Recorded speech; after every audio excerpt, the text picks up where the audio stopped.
Greetings, imagination connoisseurs. Once again, it is I, your Duke of Dope Discourse, Robert Meyer Burnett. I invite you to watch and listen to the Designing Hollywood podcast, brought to you by Martika Ibarra and the great, legendary Hollywood costume designer, Marilyn Vance. I am afforded the wonderful opportunity of co-hosting the show. If you are interested in the magic of Hollywood, the design of Hollywood, the clothes of Hollywood, watch the Designing Hollywood podcast, available wherever you get your podcasts from, or find the video version on YouTube. That's right, the Designing Hollywood podcast. Why would you ever want to miss it? Especially if you love the movies.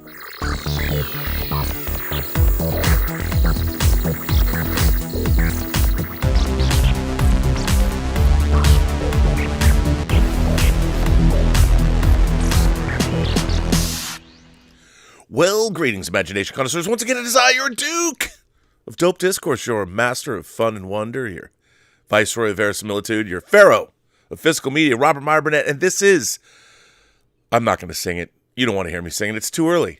It's Let's Get Physical Media, episode, I believe, 95, 96, something around there. We're closing in on the 100th episode of Let's Get Physical Media, which is something that never ceases to amaze me. What are we still doing here? I don't know. I'll tell you what most of us are doing here. We're here for one reason. One man, one country. That's right. Your favorite German, my favorite German, all the way from Saarbrücken, Deutschland, Mr. Dieter Bastian. Dieter, how are you? Rob, I'm feeling ecstatic because one of your favorite movies of last year got 9 Oscar nominations. Of course, All Quiet on the Western Front, and I couldn't be more happy about it. And I say, greetings, imagination connoisseurs. Dieter here I am, rock you like a hurricane, and welcome to the B&B Motel for Let's Get Physical Media. But we talk about everything. What a surprise that you're shilling for a movie about Germans trying to take over the world. That's not surprising. Let's talk about that. What can I do? What can I do, Rob? It's not your fault. It's history. Rob, considering the Academy Award history, never did get a German movie 9 nominations. I can't remember one. No, it's quite an amazing movie. Yeah, and Rob, considering it's got nominated Best Picture and Best Picture International, I would say international, it's locked. I would say, considering it's in both categories, so I would think the international Oscar is locked for. Well, you know, I guess that's good for you guys because hey, you're shipping tanks to Ukraine and you get 9 Best Picture or 9 Academy Award nominations, including Best Picture. You know, that was a little bribe there. That was a little, hey, we'll make sure that German film gets into the Oscars if you send your tanks, buddy. No, I'm kidding. So at some point. At some point. And look, you're all uncomfortable with politics. Yeah. Just kidding. We have, considering the live chat and people who are in the live chat, we have big competition this evening because normally we have 100 people here from Saarbrücken watching the show, But at this point, in probably 5 minutes, there's the big German TV program called Crime Scene, which is a long-running show, and it's always centered around a different city, There's a crime scene episode from Hamburg, a crime scene episode from Munich, and tonight is crime scene from Saarbrücken. So is it that chick that competition? Is it that chick that was in your your short films? Did she grow up to become a career criminal? Does she star in it? Not to my knowledge. Patrick's daughter? Come on. Would be nice, but not to my knowledge. All right. So Rob, how are you doing, my friend? I'm doing well. And, I think I want to take this opportunity to remind our viewers that we're in the midst of a giveaway. We are giving away this beautiful box set, this sealed brand new box set, 30 years of Sony Pictures Classics, the 4K box set with things like Run Lola Run and Crouching Tiger and Voltaire and Synecdoche, New York, and a lot of good stuff in here. SLC Punk. Wow. And the way you get this bad boy is you have to write us a letter and explain why physical media is important to you. And here's the thing. we're gonna pick the final 3, but then you imagination connoisseurs, you members of the Post-Geek Singularity, you're going to be the ones to deliver the bad news. You're going to pick, and we have for this show the beginning of what I would dare say is, it's not the Iliad or the Odyssey, but it is our version of an epic poem that has been written in multi-chapters that Dieter is going to read for us over the course leading up to the giveaway. Yeah. But we'll do it later. Okay. We'll do it later. And I put it aside because it was only one letter that we think gotten for the competition this week. And I do want to say that unofficially, this episode of Let's Get Physical Media is brought to you by George Feltenstein and the boys and girls and gentle people at Warner Archive.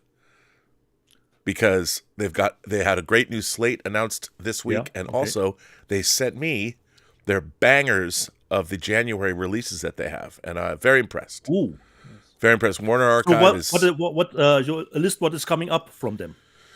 Yeah, well, do you want me to show you? I was going to say that in the news, but we can do that now if you'd like. Why don't we hold off, because I want to show their new slate first. But Warner Archive, man, and I'll tell you something. Well, I'll get to that later. I have an idea.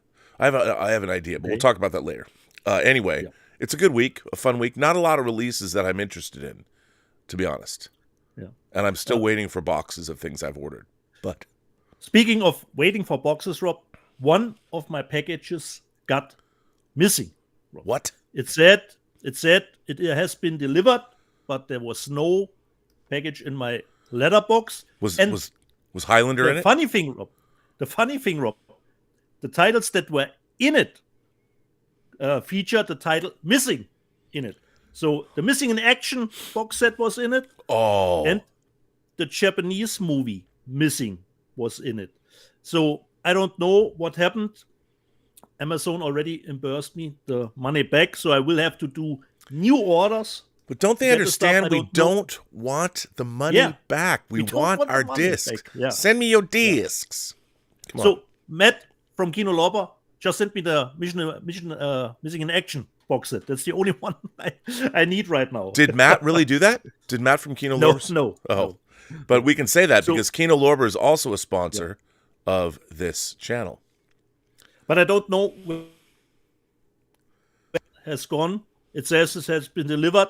I asked the neighbors a little bit, but to no avail. It didn't show up, so I don't have many titles. You glitched out for a second. You went out of sync. Yeah. Look at that. Yeah. I think you're back in sync. But hopefully we'll be back. So Rob, on the most important note, it's gotten more tension-filled. Avatar, how is it doing, and will it reach Titanic? Oh, have you possible? Not? Wait, yeah, you're still glitched out. But I'm gonna I'm gonna cut over to me. So I'm gonna tell you, Dietz. It's big in the life of our little movie, that James Cameron put out. Finally, I was waiting for this day. I thought this day might never come, but it has. Let me just call this up, and I think you're gonna like to hear this. This comes to us from Anthony D'Alessandro. Avatar 2, now number 11 among top-grossing U.S. picks of all time, and it bests Star Wars: The Last Jedi. So that's pretty exciting, but that's not the real exciting moment. No, The Last Jedi, because The Force Awakens is still the number one domestic grossing film. So it bests The Last Jedi. But here's the real. This comes from our great friend who I've never met, but Nancy Tartaglione at Deadline, and this was from yesterday. Avatar: The Way of Water moves up to the number 4th biggest grossing movie ever. And you know what it surpassed, Dieter? You don't know what it surpassed. I'm about to tell you. What it surpassed was Star Wars: The Farce Awakens. It finally took down The Farce Awakens, a movie that failed to bring back all of our Star Wars characters into one film, inexplicably. in one scene, I should say. But yes, so James Cameron's Avatar: The Way of Water became the number 5 highest grossing movie ever worldwide, and as expected, has now surfed to the number 4 position in the all-time chart. In doing so, it leaves Star Wars: The Force Awakens in its wake with nearly $2.75 billion globally.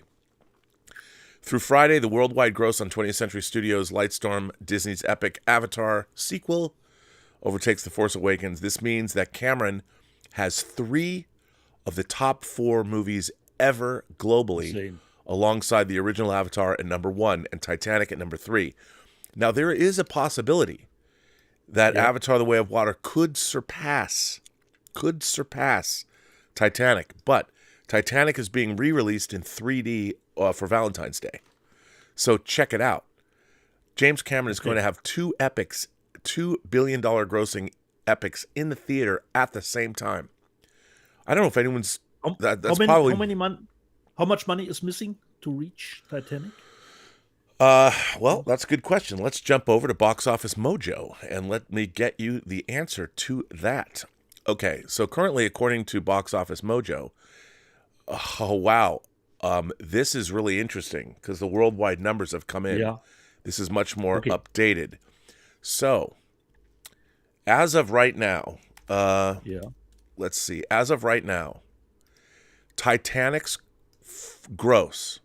worldwide gross, is $2,194,690,964. So it's $2,195,000. Let's call it $2,195,000. Avatar: The Way of Water is at $2,117,000,000. So it is within. It is less the $80 million to surpass Titanic. So in order, I mean, just because we like races, we could see a race. They could battle it out. So James Cameron might take down both Avatar movies. Could take down Titanic. I mean, I don't know what that means. That's insane. But when we live a life of quiet desperation, you're always looking for meaning wherever you can find it.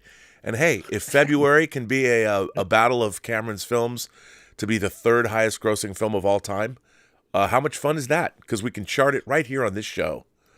That's what we do. That's what we do for you. That's the kind of thing that it's pretty amazing. Because it was a big topic, Rob. How much money will the sequel make? Well, it's funny. I've had to endure for 13 years. Well, Avatar doesn't have a pop culture footprint. Nobody cares. Come on, man. People care. People care, and all of you pundits were wrong. And I have never jumped off the James Cameron gravy train, ever, even though I don't benefit from it. I just like it. I like the James Cameron gravy train. It makes me feel good. But anyway, I will give you the top grossing movies for this week at the U.S. box office. Avatar 2 made, it's up to $620 million. Puss in Boots made $10 million. $10 million this weekend. Avatar made 15, Puss in Boots made 10. A Man Called Otto is number 3 at $6.75 million. Megan hanging in there at $6.37 million. By the way, Megan 2 has been announced. Pathan, which is an Indian movie, made $8.5 million. I'm telling you, Bollywood movies, man, they're coming in. They're coming in hot. Missing. The new Missing, that was the follow-up to Searching, that made 5.6. Plane, Gerard Butler made 3.8, $25 million for Gerard Butler. And by the way, a movie that don't sleep on, Left Behind, Rise of the Antichrist, because who doesn't love a good faith-based Antichrist movie? I wonder, you've written a great book of a Christian series, but it's still a horror series. Left Behind, heck, Kurt Cameron needs work. $2.97 million, and Brandon Cronenberg's Infinity Pool makes $2.72 million. And by the way, that was my question, Rob. Have you seen it? I have not seen it. Okay. But guess what number 10 is? What is of the top 10 biggest grossing movies in the United States? Number 10, check it out, bruh. The Wandering Earth 2. Oh, have you seen at least that, Rob? No, I'll probably go today. I heard Rob on, I think on Chris Gore's channel, from his review. It's 3 hours long.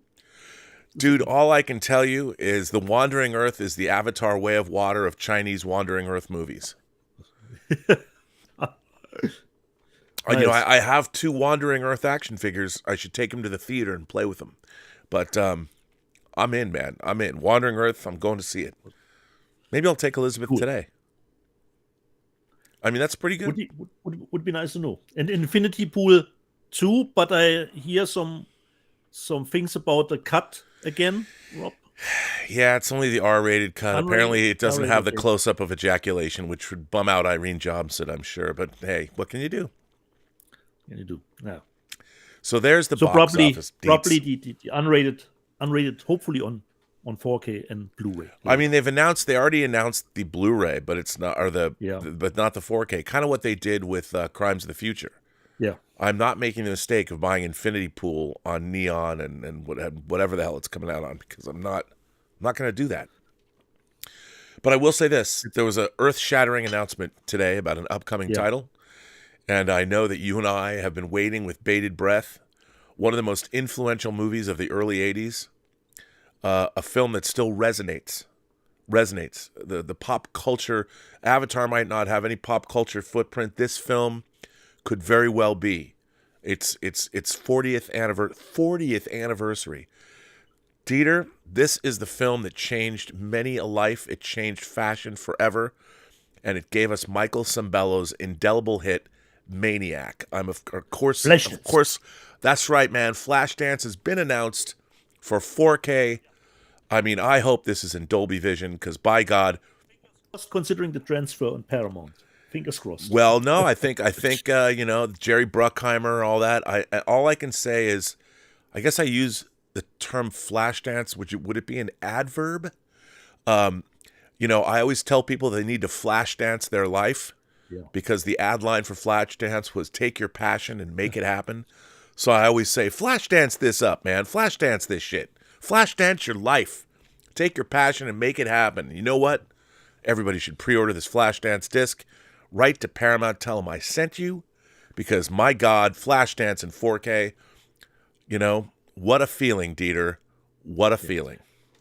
And didn't they release a Blu-ray last year of Flashdance, a new one? Yeah, I think I bought it. You know, you know what they're doing? So you know what Paramount's doing? Paramount is putting out the Blu-rays, testing the waters. And if the Blu-rays sell, they'll release the 4K. And this is something, and I speak, if George Feltenstein is out here somewhere listening to this show, George Feltenstein and I have a request, Paramount. Where is our 4K of Mommy Dearest? Where is it? You released the Blu-rays, and that Blu-ray was delayed. There was the great missing Mommy Dearest 4K or Blu-ray scandal of last year. Yeah. George Feltenstein and I were waiting. The man, the impresario behind Warner Archive should not have to wait for a rival studio's seminal film like Mommy Dearest. I think he and I probably saw it in the theater more times than anybody. I saw it 4 times. I saw it 4 times in the Cinerama Theater in Seattle. But I want Mommy Dearest in 4K. Paramount, make me happy. Make me proud. Paramount Plus needs it. Do a whole promotion.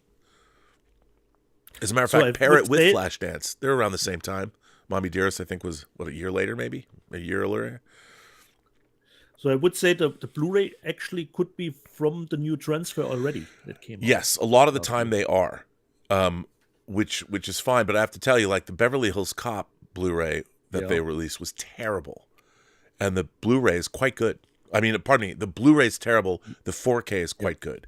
They went back and remastered those. Quite good. So take your passion and make it happen, Dieter. My passion happens to be Mommy Dearest, but I'm still going to buy Flashdance. Flashdance your life, kids. Remember, take your passion, make it happen. Make it happen. Flashdance. Make it happen. So where are we at? Great announcement. Yeah. Did you buy a lot of shit this week, or did you go scrounging? There was not coming in that much this week, because I was expecting to get at least a Missing in Action box set, but unfortunately. But isn't it kind of cool? Isn't it kind of cool that your Missing in Action set is actually missing in action. Missing. I mean, exactly. it could be part of their marketing campaign, to be honest. Yeah. Perhaps probably the package will at some point reach this to come to the surface. How? I don't know. I have no idea. So Rob, where do we go from here? Where do we go now? Well, I have to say, I would like to call this the charity episode of not entirely charitable, but I received packages of discs from other people and companies this week. So, first of all, this was very unexpected. Yeah. I received a package all the way from Dublin to Ireland this week, which I wasn't expecting. Now, I figured maybe this is a beautiful Irish redhead that found me and sent me a package of something. Didn't know. I have it right here. It came a little smashed. New York JFK. Yeah. Thank you, New York JFK. But everything in it was intact. Now I have to say, when I opened this package up, I was greeted. This is full of chocolate bars and chocolate snacks, and I'm like, this is the greatest thing I've ever seen. This is the great, and I'm like, well, did somebody send me a bunch of candy or what? This package, by the way, comes from our friend. I want to make sure this is from Del Doyle, all the way. I won't say where Del Doyle is from in Dublin, but this comes from Dublin. So Del, first of all, thank you. Now, in addition to all this awesome candy, I got some pretty cool stuff in this. So first of all, we had talked about the showrunners documentary on this show. Yeah. So first, I got a showrunners coffee cup. This was in the box. And because also, you are one on the Star Trek Picard season 3. It's true. It's true. And here is the Blu-ray of the showrunners documentary.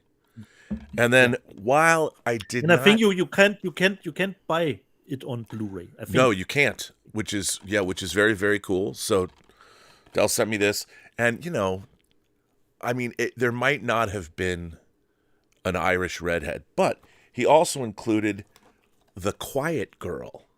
So in a way, she's a little young for me, to be honest. But I would imagine with all the 4-star ratings, it says a truly remarkable new Irish film. And I'm a huge fan of like Sing Street and Once. And if this fits into that, it's an award-winning film. So first of all, Del, this was an incredibly thoughtful and generous box of goodness, and unexpected. But I want to thank you for that. And it's kind of like when it was like Christmas. It was like Christmas, but that was not all. But I'll say that. But that was the first box I got, and man, the candy is much goodness. But that was a really thoughtful gift, and it's interesting, as people know, I've been out here tub thumping for there you go, tub thumping for Star Trek Picard Season 3 during the AFC Championship game. The final Star Trek Picard Season 3 trailer drops, and today, and the first 6 episodes of Star Trek Picard Season 3 have been sent out to influencers and critics. And people are coming back to social media. And your boy Bob here wasn't telling tales out of school. I was not lying to you. Star Trek Picard Season 3 will delight you, and it will surprise you, and it will move you.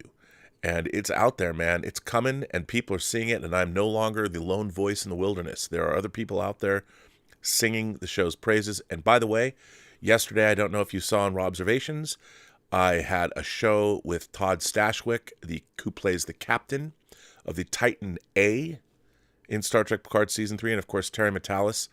We talked about the business and their collaboration on 12 Monkeys, and then I turned that live show off and pre-recorded a segment where they talk about working together on Picard Season 3, which will drop tonight after the trailer drops and after the press release is announced.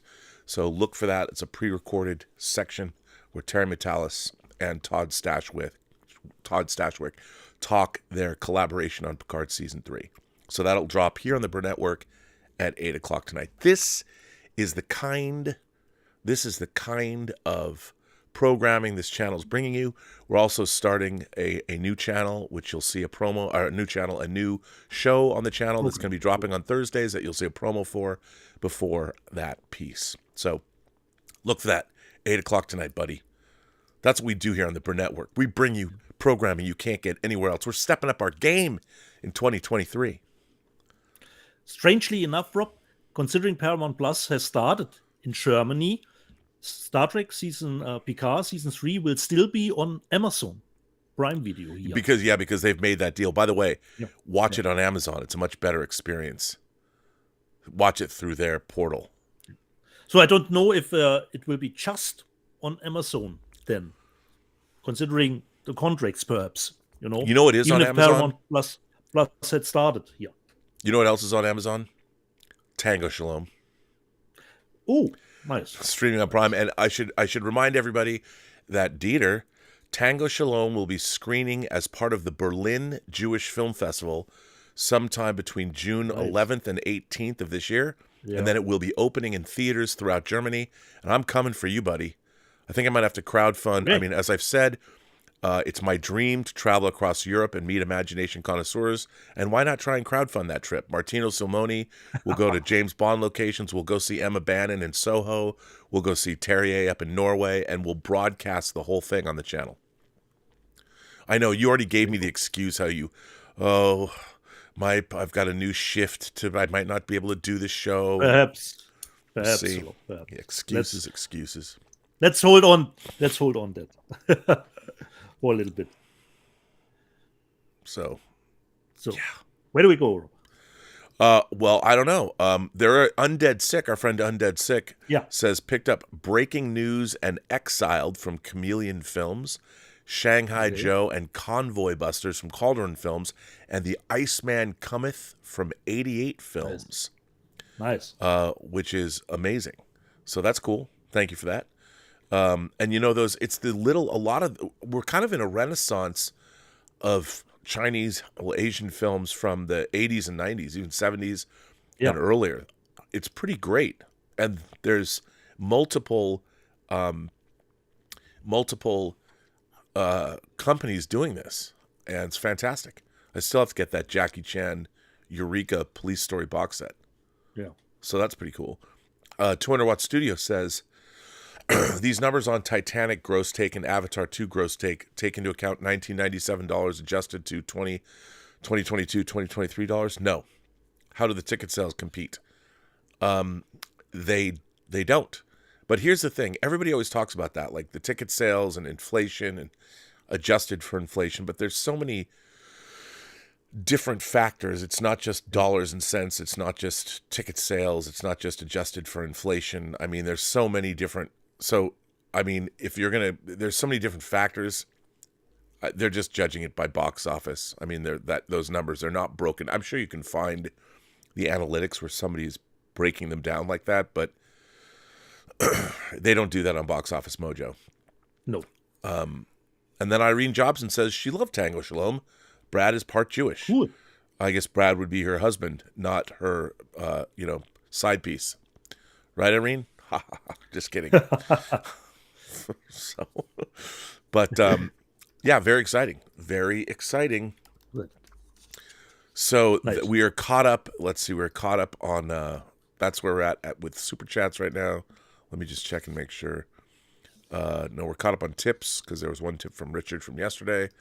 So tips and Super Chats, we're caught up. Cool. I would start with reading some letters, Rob. And we've got one for the competition.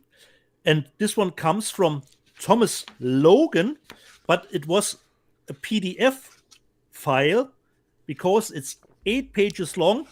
So, Thomas, I won't read the letter completely. I will separate it into different parts, and each week we'll dive into it a little bit more. So just for the effort, at the moment, I would say, even if I haven't read it, you've gotten the box set.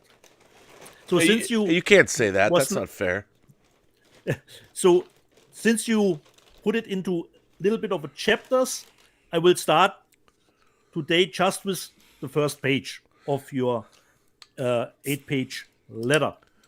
Because if it exceeded Rob's limitation, considering the words. And he writes, why does physical media matter? An epiphany by Thomas Logan. It's Tuesday, February 5th, 2008. I'm working my usual double shift at the Blockbuster I've been employed for almost 6 months. It seems to be a normal day. I'm sleep deprived. I've skipped breakfast and lunch in favor of Myoplex protein shakes. And my stress over my college grades is as rampant as ever. Little do I know that this will be the day the value of physical media will be carved into my being. Prologue. Before I get into it, here's a quick summary of who I am in early 08 and where I came from. I'm studying hospitality and business at Florida International University, aka FIU. My high school GPA didn't allow me to get into the more prestigious University of Miami. I was born and raised in Chicago. I've been a writer all my life. Won essay contests in high school, middle school, and elementary. Unfortunately, I'm also half a jock. At 13, puberty hit me hard and sports, primarily boxing, took over. My asthma went away, and so did my interest in academics. Other than the occasional essay contest, I wasn't interested at all in schoolwork. I spent most of my time away from the gym reading. I spent most of my time away from the gym reading, writing, and yes, watching and collecting movies. All kinds of movies. Not just a giant box of VHS tapes I inherited from my dad when he died in 1999, but pretty much every movie I could get my hands on via video stores, online orders, Goodwill shops, garage sales, public libraries, and friends who would lend me movies they pirated or picked up somewhere I'd never heard of. I would even set up my VCR to record movies I hadn't seen that were airing while I was sleeping. Naturally, screenwriting was something I quickly became curious about through my many cinema treks. I had already written 2 screenplays by 2008. One I considered good and one I considered good enough. My first attempt at a screenplay in May of 2006. I was working on a third when the story took place, and it greatly inspired the completion of that script. So this, Thomas Logan, was the first page of your 8-page letter. We will get to it in the next show, more of your letter. That's a great letter, I have to say. The start, the prologue, just a prologue. That's pretty great. I mean, I love the personal account of all of those. That's a great letter. The first page. The second one, a little shorter, from our friend Vincent from France. Considering steelbooks, guten Tag, Dieter. Hi, Rob. I recently bought a second-hand steelbook, and the back cover containing the barcode was folded inside a package. I generally keep those stick to the steelbook. I realize it hides the back of the steelbook. What do you recommend? Thanks. Well, Vincent, I actually do the same thing that your seller does, but it depends on the steelbook itself. So, just as an example, so the Black Adam, of course, you would have the back. You would have this one. This I folded together and put it in. This is, of course, the back of the steelbook. But, like you said, if you leave it on, you're missing the cover artwork. So this one I folded and put it in the steelbook. Luckily, some steelbooks a little bit different, like this one from Night of the Living Dead, has the barcode. This is more like a slip that you could put on. So this is what I like more. So you don't have to fold it to get it inside. So you can just leave it on. But this is through here. The nicer ones are even closed at the bottom. And no, people, don't get upset about the movie that I will show now. Don't get upset, okay? Okay. So we don't talk about the movie, but this is even closed at the bottom. So this is even more. This is actually what I like most when steelbooks come. Have you ever opened that? Have you ever even opened that steelbook up? You ever watched that disc? I believe so, but only once. So, actually, Vincent, I do it like your seller does when it's just the back, I remove it and put it inside the steelbook. Rob, how did you do the stuff when steelbook comes? You're missing the cover artwork on the back when you leave. Dude, I'm going to tell you something. I'm going to admit something to you right now. I throw that shit away. Yeah. When I get that's possible too. See, here's the thing. Like, okay, let me go back and talk about. I wish I had my Star Wars, my Japanese. So, when you get Japanese CDs, Laserdiscs, physical media, they come with, they would come with these bands. There's a word for them, and I forget what the word is. But a paper band that would be on the outside of with Japanese writing, and it would explain what it is. Now you can slide that paper band off and save it. I never did because I didn't like. And the first time I started buying Japanese Laserdiscs, that paper band bugged the shit out of me, and I would put my Laserdiscs in my vinyl sleeves, and I figured I didn't care about that paper band. However, if you look at the Laserdisc market now, where you're going to buy a Laserdisc and it's worth like 6 cents, Japanese Laserdiscs are worth more if they have that paper band on them. Yeah, exactly. Which I understand, but I was never of the mentality that my physical media would ever leave my possession. And indeed, most of my Laserdiscs have not. I mean, I traded in. I did when there was places like Amoeba and stuff like that. I was actively trading in my Laserdiscs to get credit to buy the DVDs and things in the late 1990s and early 2000s. So I probably have I still think I have about 100 Laserdiscs. But there's nothing. I mean, I've got some like Japanese sets that actually my Legends of the Galactic Heroes sets. I left some of the animation stuff. I just left it on there, and my Star Wars, my Pony Star Wars discs. I left the thing around But for the most part, I throw that stuff away. Because like with the steelbooks, and obviously you and I both, we both. I think my Japanese Phantom Menace has still the Japanese. Yeah. paper. See, I did not. My Japanese Phantom Menace does not. But like I do put everything. I mean, this is a Blu-ray. This is Bobby Roth's Heartbreakers. That's from a Vinegar Syndrome partner company. But I love this movie. But the thing about Vinegar Syndrome stuff, and there's a question about what an O-ring is. This is an O-ring. We'll come to later. We'll get to that later. But I love these slipcases, and for steelbooks, they're perfect.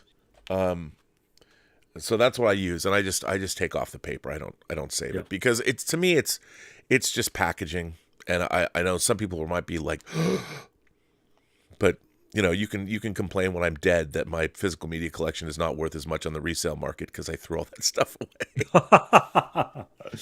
It's just the technical specs, but like I said, if it's more like the roller, I quite God enjoy damn! Can I just say I just dipped into these Irish Cadbury. I'm having a little of these twirl bites. These are are fantastic. Thank you.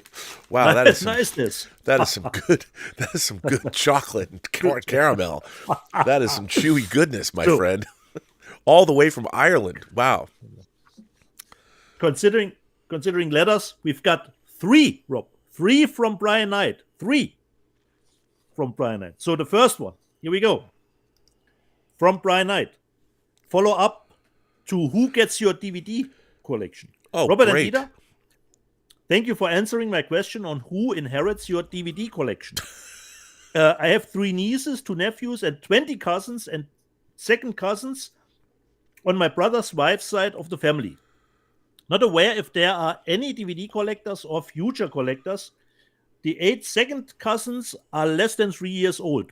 Hoping at least some of these relatives will keep my movies. The biggest problem is explaining my 100 and plus collection of vampire movies, my 60 plus collection of Jess Franco movies. Remember, you haven't seen a Jess Franco movie until you have watched them all.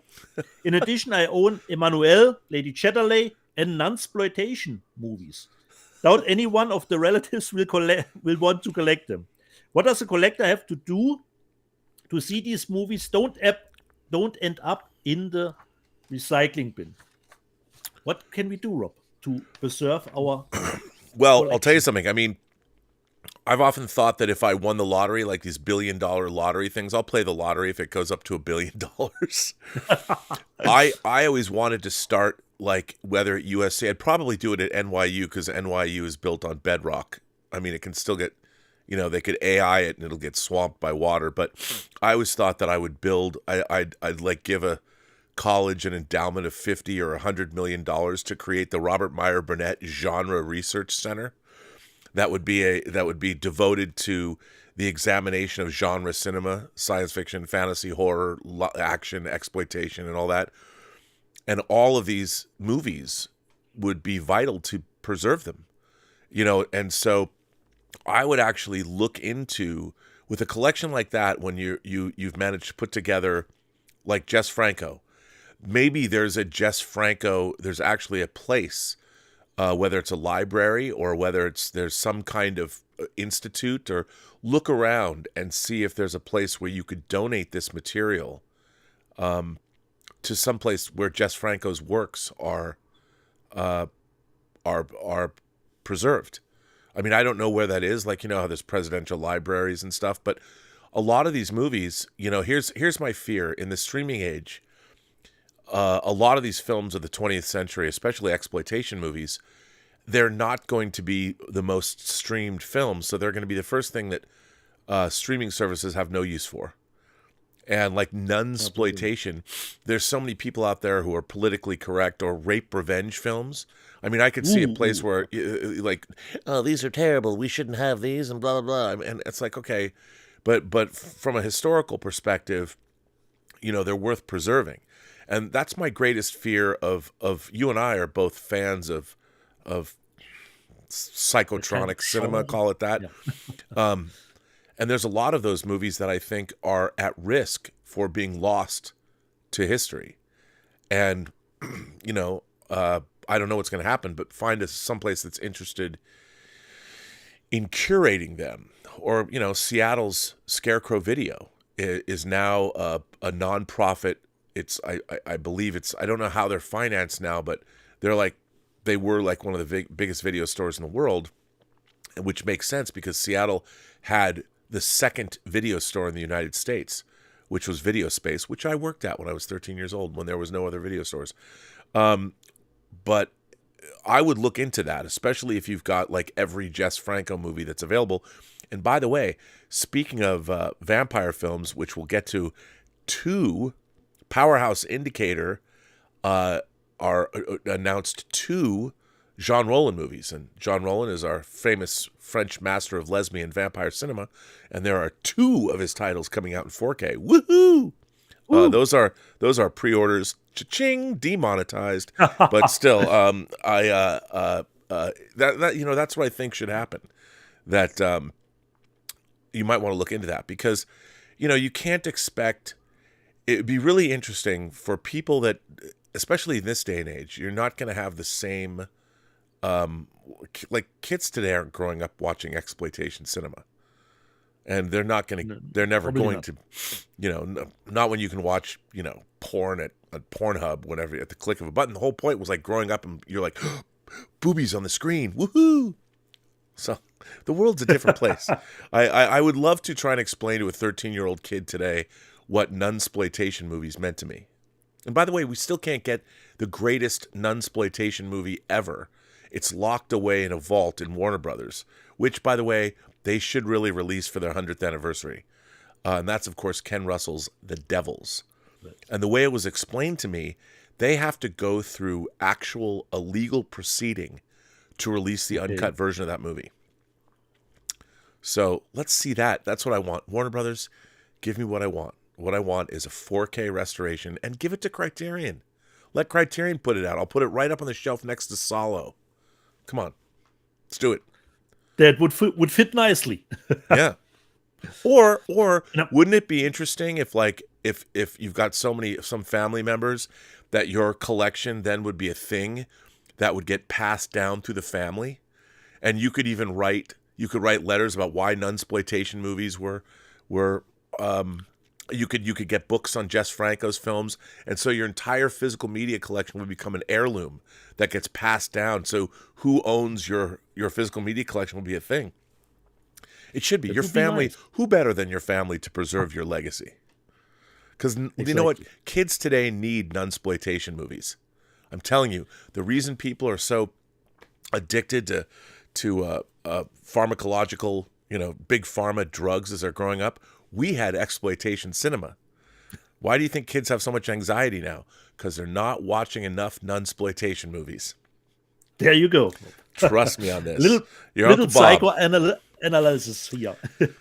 And I think Doc Vader did send me a video on Instagram about Seattle and the biggest library Yeah. there. Yeah, Considering. that's why the movie Love Actually has one of the greatest bits of advice ever. Kids, don't buy drugs. Become a pop star, and they give them to you for free. There you go. There you go. Like I said, we got 3 letters from Brian Knight, and the next one is rest in peace, Kay Parker. Robert, when you were reviewing The Young Like It Hot and Sweet Young Foxes, you mentioned Kay Parker was in both movies. Her name tickled my brain, and I remembered she was famous for another 1970s. Couldn't remember the title and did a quick search. I think she was best known for the Taboo series of movies. Of which I have the box set from Vinegar Syndrome. Woohoo! Unfortunately, as I scrolled down my search, I found an article reporting she passed away last October at 78. The golden age of adult cinema lost an angel. You know what's funny? I mean, Taboo, the Taboo movies were movies that are about familial, they're incest movies. And they were like, ooh, but now if you go to like Pornhub, it's like hot stepmother and stepson. I mean, it's like whatever.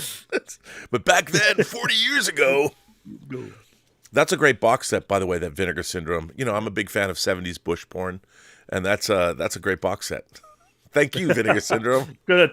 That should be on the top of your list.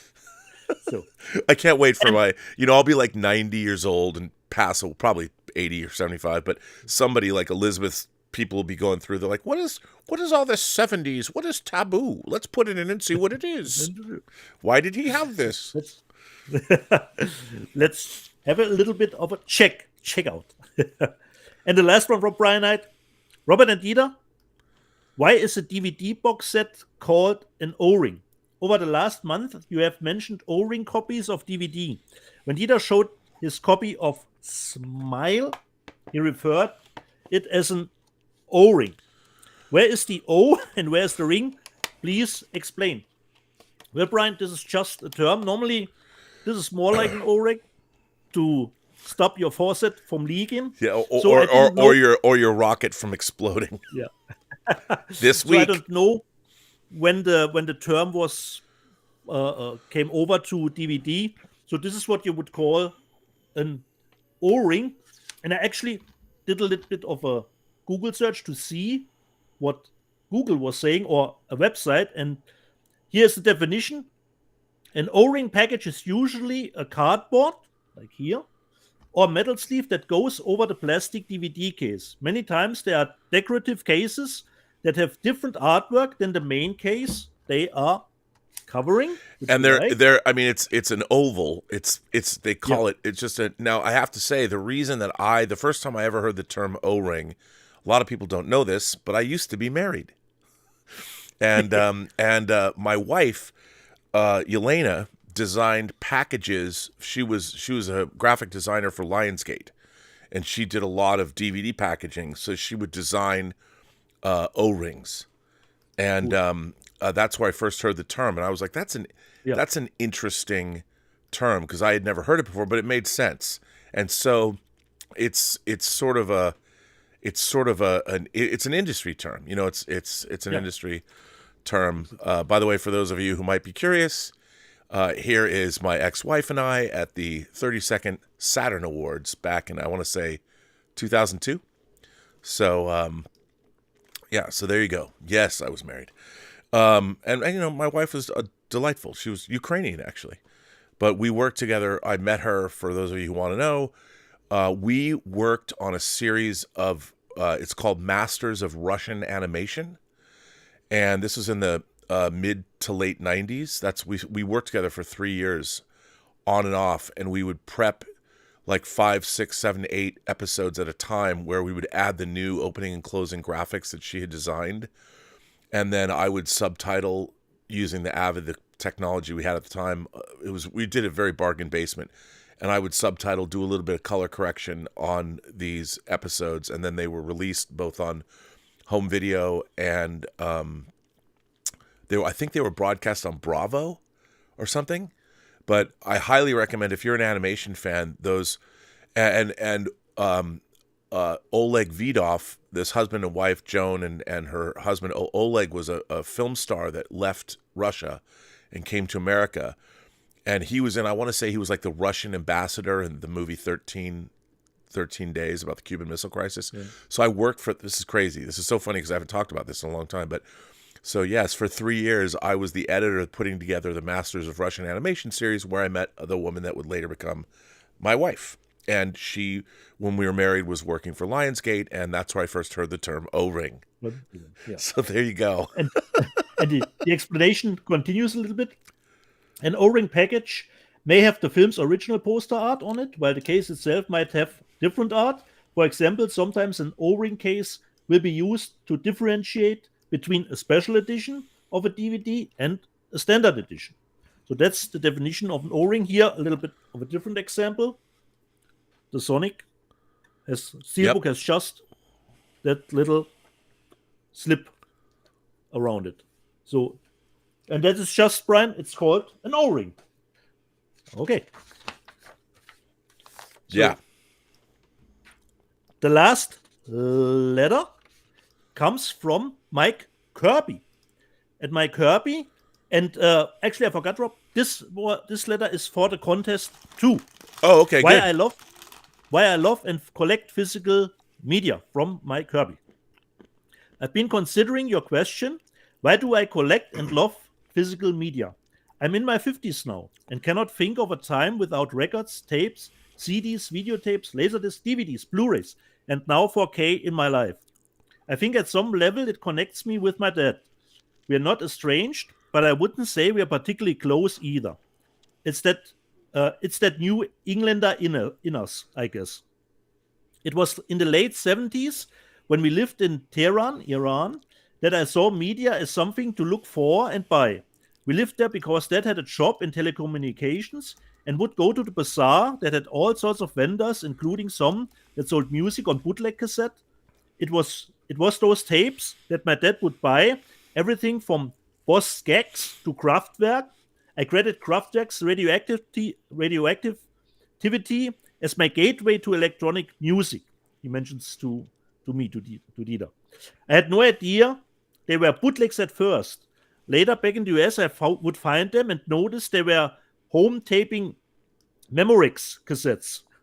Like many kids, my parents divorced in the early 80s, and when I would visit him on weekends, we would bond over music from the Beatles and would go to a store that rented vinyl records. Taping those, of course, more bootlegs. I have a vivid memory of Dad excitedly buying his first hi-fi VCR and renting Purple Rain to show off his upgraded entertainment center, a staple for the 80s bachelor. In that golden age of VHS, there was a store that would actually deliver VHS movies alongside pizza and popcorn. It wasn't flipping channels or watching golf or football that formed lasting memories with my dad. It was watching movies together, because those were occasions where we were choosing something to spend time together with. In my 20s, we would go to record shows, meeting up there together to browse the vendors and look for music and movies. He looking for old Stax and Sun releases, me looking for Pink Floyd albums and Jackie Chan laserdiscs. But it was an event we would both make time for, come together from our increasingly separate lives as we lived on other ends of the city by then. We now live states apart from each other, but physical media remains something we bond over.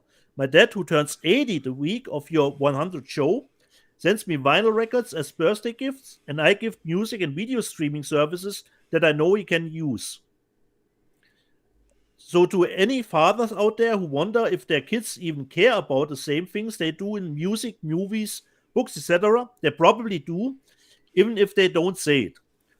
To sum it up in one sentence, I love and collect physical media because it allows me to share what I love with friends, with coworkers, and with my dad. So actually, Mike, this was a really nice letter. That's a great letter. You're in the run. You're in the run, I would say. You're in the run for the. No, that was a really heartfelt letter. I really like that. I love hearing that. I have something else, Rob. This is not a letter. We will get to that a little bit later. Ooh, That I would have to read. Yeah. Are we getting yelled at? Where do we go, Rob? No. Well, first of all, I do want to talk. Chats? I'd like to talk about our sponsor for this show, unofficially. Okay. Nice. But I guess I can say that they're a sponsor because the great George Feltenstein, who is the impresario, Warner Brothers, now Warner Brothers Discovery, smartly brought him back. Warner Archive, their releases were a bit curtailed in 2022, but 2023 they came out this month with 5 releases. Now, what Warner Archive is they're like the name suggests, they're going back into classic Warner titles, and they are rescuing them, restoring them, putting them out on Blu-ray. Now, I understand, not necessarily 4K, but I think that's okay for these titles as long as we get some kind of restoration. But one of the things that I love about what Warner Archive is doing is the artwork on the front of the discs is preserving some of that, the actual key art. And like this month, they have an incredible array of classic films. Now, first of all, a lot of these I've never seen, and some of them I've never heard of. But this cast, Clark Gable, Jean Harlow, and Myrna Loy in Clarence Brown's Wife versus Secretary. I think, wasn't there a topic here on our show considering Wife versus Secretary? Oh yeah, we talked about it when they first announced it, but I want to read the back of this because, okay, a perfect example of Hollywood gloss with 3 top-notch stars. And this is a Leonard Maltin's movie guide, but listen to the copy on the back of this disc. Of course Linda Stanhope trusts her husband Van. Their marriage is based on love and respect. Who cares if Van's secretary has the face of an angel and the body of a chorus girl? Who says a blonde bombshell can't type and take dictation? But people are whispering. And when Linda calls Van's hotel room late at night during one of his solo business trips to Havana, guess who answers?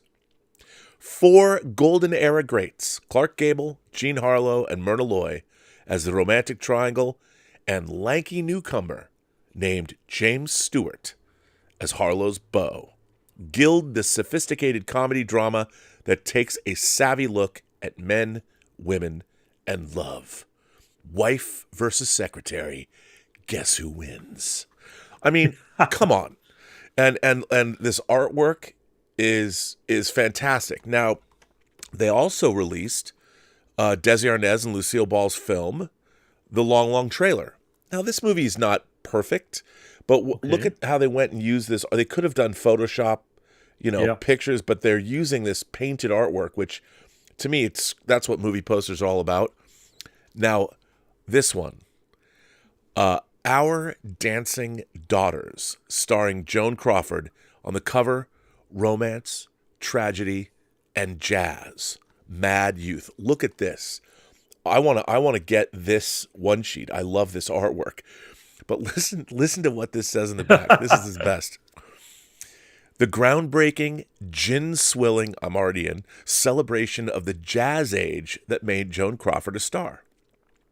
In Our Dancing Daughters, Joan Crawford stripped to her teddy and tore into the Charleston, powered by a zillion watts of sexual energy, and shocked the corsets and cravats off parents who'd heard disturbing rumblings of what their children were up to. But the younger generation couldn't get enough. They'd found their icon of flaming youth. Crawford became a star in this milestone silent film about a good girl who hides her heart behind a party girl mask and loses the man she loves to a gold digger. The film's portrait of a fascinating and a bit frightening breed of young woman who match men drink for drink and vice for vice was so popular it bred two similarly themed movies, Our Modern Maidens and Our Blushing Brides, which I've actually seen. Come on, man. Come on. What a great synopsis for you. I'm telling you, I'm going to watch this, and then I'm going to watch Mommy Dearest.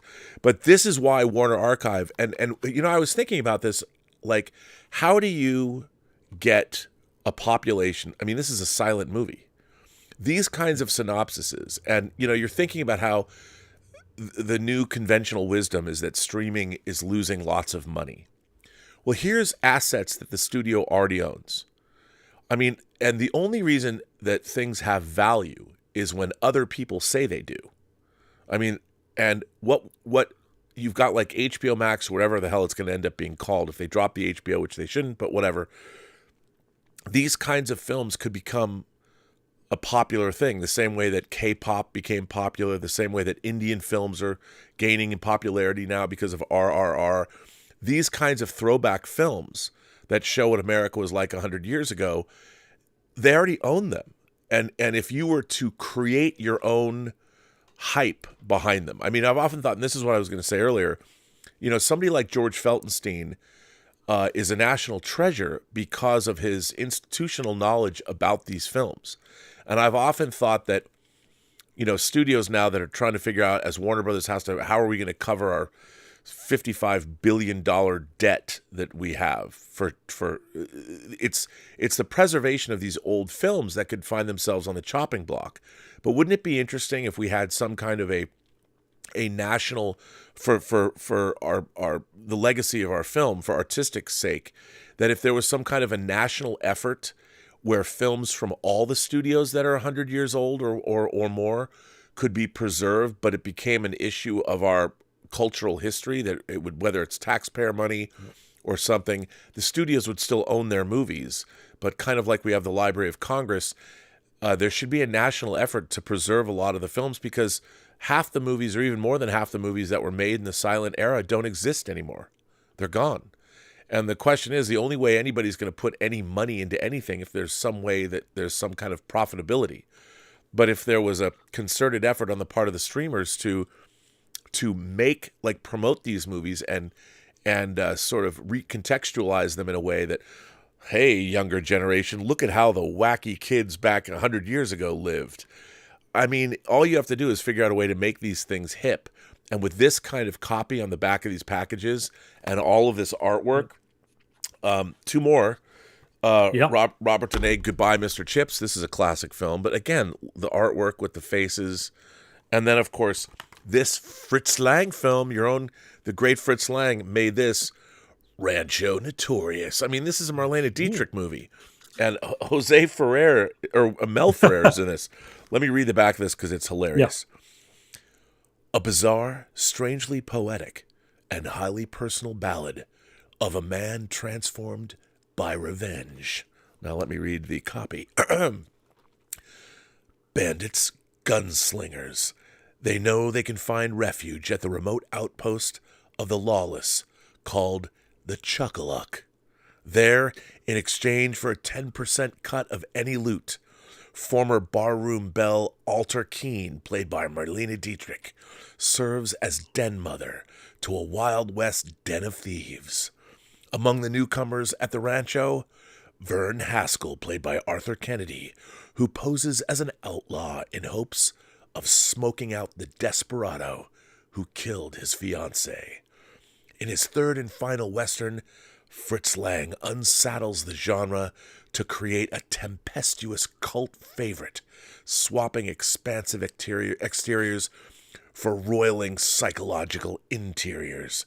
Critics have likened the film and its themes of a man twisted by vengeance to a Lang film of a wholly different genre. Film noir's The Big Heat. Come on, man. Rancho Notorious. Warner Archive. And that is why they are the unofficial sponsor of today's shows, and I want to thank the great George Feltenstein for, he didn't call me up to say, Rob, look for a package. He actually just got me on that list, and this showed up this week. So thank you. Thank you, George Feltenstein, and thank you, Warner Archive, and everybody pick these up, buy these discs. They're a great price, and I'll tell you something. As we have said before, the bit rate on Warner Archive's discs is much higher than a lot of the A-list studio releases. So the quality of the image on these discs is beautiful, for the most part. So buy them, support them. Nice. I mean, come on. Our Dancing Daughters, drugs, sex, rock and roll. If you like Babylon, that's the movie for you. What about you, Dietz? Rob, what did I get this man. week? What did no one cares what I get. I get all this, highbrow shit. I want to see some. I wait for the trash panda. You still got the other package for later. I do have one more package. Yes. Yeah. Yes, from Australia. Dude, I'm international, bro. I got a package from Ireland, from Dell, and I got a package from Australia from Kelvin nice. Wellborn, which had some surprises in it I was not expecting. It's always a good thing. I know. It's always great to see an actress, making her way to Hollywood and getting her Oscar nomination this year. But it's always great to remember how did she start. And I bought from Eureka, from this Michelle Yeoh, her Royal Warriors, of course. And like we showed it, if the O-ring and underneath it comes with a different cover, there's a booklet in it. And Royal Warriors actually features a young Hiroyuki Sanada, which every one of us knows from Bullet Train, Last Samurai. He's in so many movies. And when I watched Royal Warriors, and was thinking, man, I know this guy. So it's always great if you go back to some of those older movies to stumble across people that you actually know right now. And to see that Michelle Yeoh is nominated, it's a great thing. But we all should remember how did the lady start out. And it was Royal Warriors was one of her first. To Cat in the Bags, Rob, and don't know, sometimes you stumble across movies you didn't heard of, and you have no idea why you missed it, or perhaps, I hope it's good, Rob. Do you know the movie with Kate Hudson, Mona Lisa and the Blood Moon? I have not seen that. I've seen the trailer, however. Okay. And that's a recent film. It looked, to be honest, it looked pretty interesting. But I think it's on like Netflix. I have no idea where does it stream, Rob. I know there's an American Blu-ray is available with a different cover, and it looked interesting to me. And the director is Anna Lily Amirpour, so we're looking forward to this one, Mona Lisa and the Blood Moon. But I never heard of the movie. Stumbled across while browsing through what comes out. Another, actually, the title is fitting, Cat in the Bag, or just Shot in the Dark, a horror thriller. So I hope it's great cover. Any good. Shot in the Dark, and actually it had a reversible cover artwork because it had the big German rating on the outer side. So this was the third one, and I only got 4 this week, and the last one, it did miss something for me, because sometimes we have the quotes on the covers that says how good the movie is, and I was expecting a quote on the cover that says this was on IMDb's top 10 list of last year, and I was really excited to see the movie, but unfortunately I can't quite get there with Rob to say that it's one of my favorite movies of last year, and I have seen it just this weekend. The Steelbook of Vespa Chronicles. I love that movie. Which did end up on Rob's top 10 list. Why it's called Chronicles here as an added tagline, I have no idea. And we covered it in the letter. This is the back of the Steelbook. And I folded the stuff that was on the outside of the steelbook together and put it in. So for me, Rob, it was a little bit too much of a visually really nicely done. I have to say, heads off. And Rob, what is up with Richard Brake playing Almost Dead guys? Barbarian, Vespa. What is up with Richard Brake? You know what? Who am I? Who am I to say? I am not one to say. So visually, really nice movie. But this is more if you're like Rob into botany. You know, if you're into botany, this is your kind of movie. So for me, it was a little bit of a slow burn, but visually really interesting. And this is Rob, the German steelbook with the 4K and the normal Blu-ray. So Vespa Chronicles in Rob's top 10 list of last year best movies. So this was my 4 titles, Rob. Well, I have to say that one of the things I did not show is this last week. I talked about this. Tom Jr. Jackson graciously sent me this amazing Columbo box set. Now, this is a chunky set. It's very big. Now, this has all 7 seasons of Columbo and all 24 Columbo TV movies. Including the one that shows like William Shatner wearing a one-piece. I mean, it's incredible. I've been dipping into Columbo episodes, and I haven't been doing them in order of any kind. I've just been kind of throwing them on.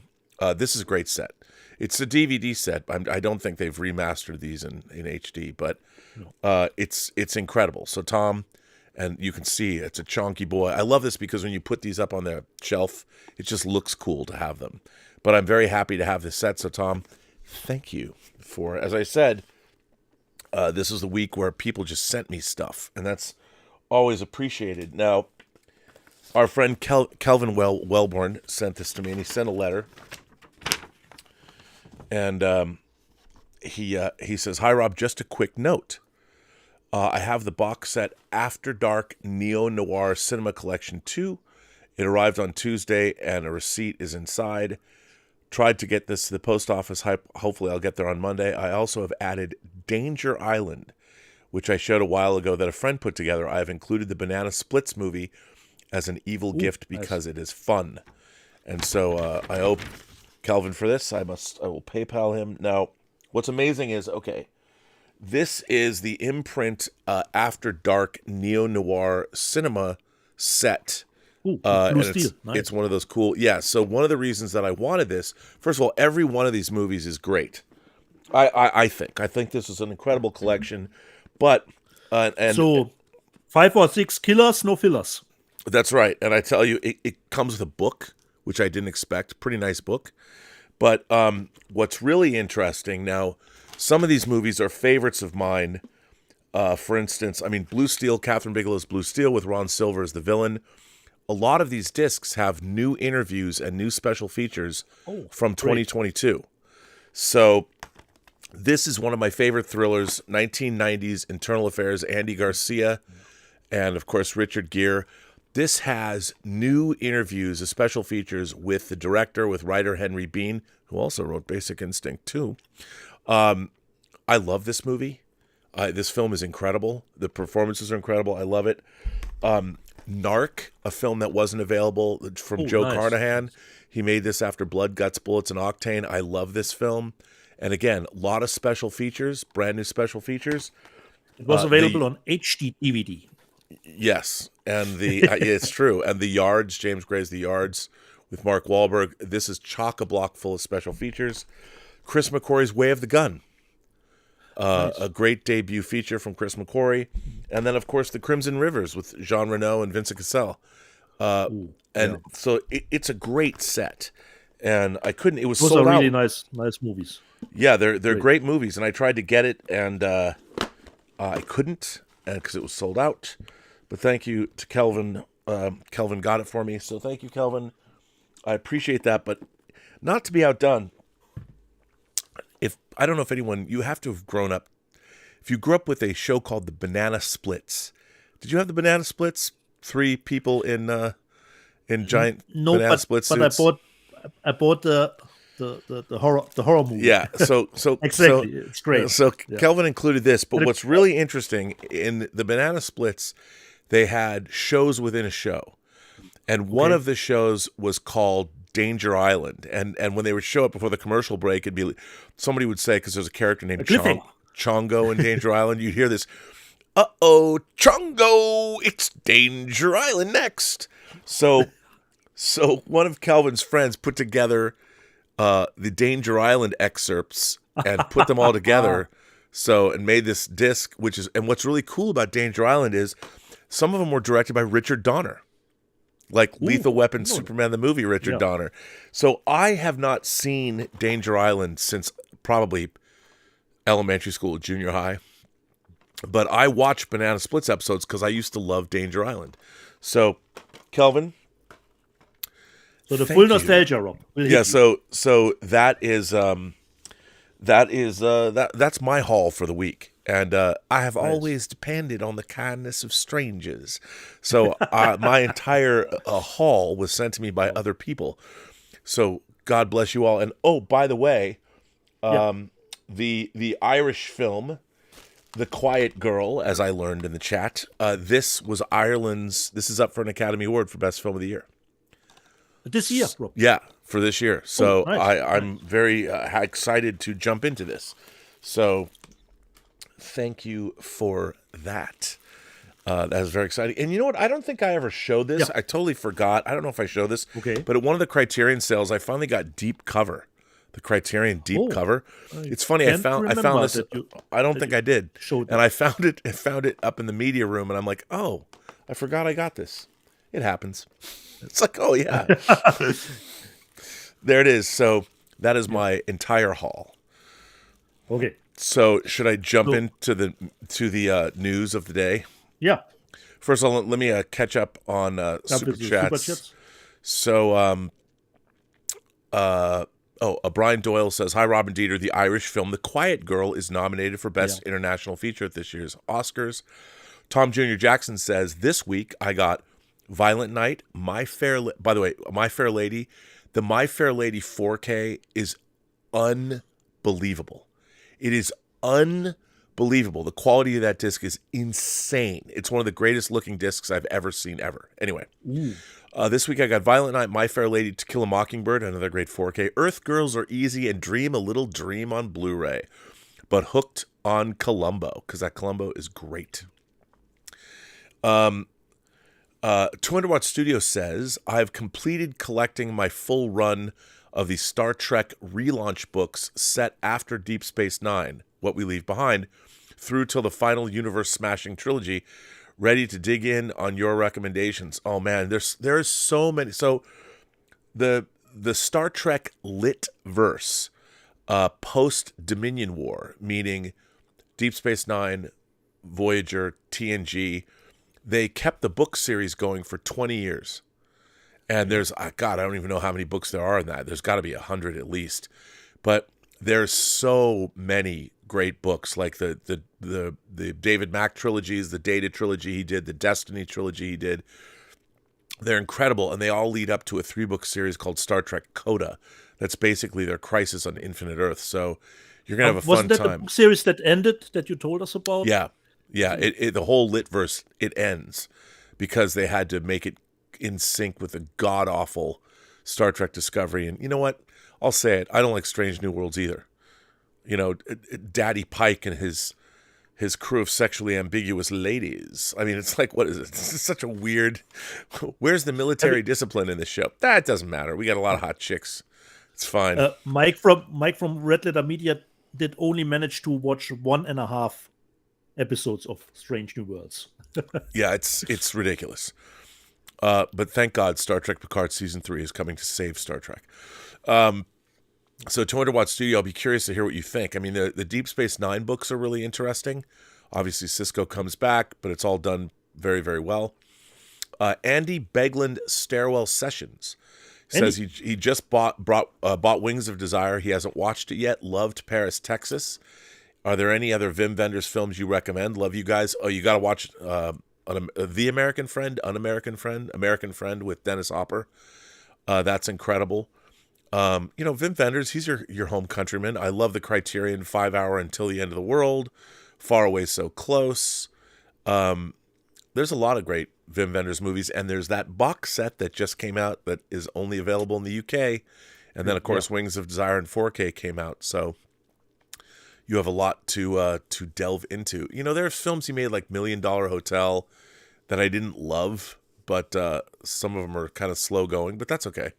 Interesting filmmaker. He is German. Were you at all a Wim Wenders fan growing up?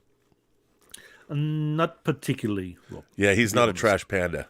He's no. He's an not artist. Really. Definitely not. Definitely not. Jeff Yerke says, "Hi, gentlemen. Thanks for today's show, and also thanking my lucky stars for my Warner Brothers Looney Tunes Platinum Edition Blu-rays. Those are great. Weekends are for Apex rocket launchers. Live long and prosper, the Yerk Man." Yes. Irene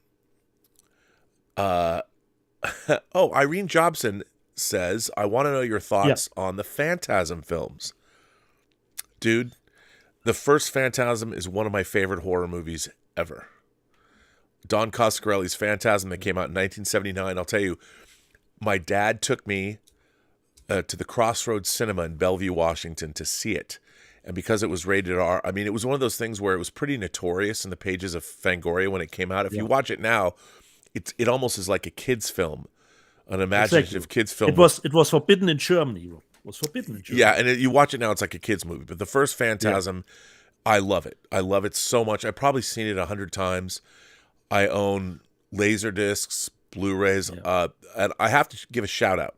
As much as I cannot stand his Star Trek movies or Star Wars movies, J.J. Abrams paid to have Phantasm restored.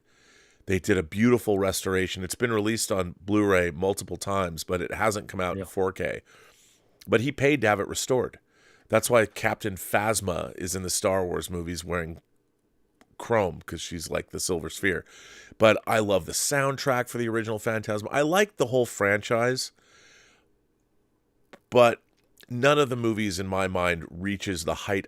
People love Phantasm 2. I like Phantasm 2 and 3. 4 It's a little bit more gory, the second one. Yeah, but it doesn't...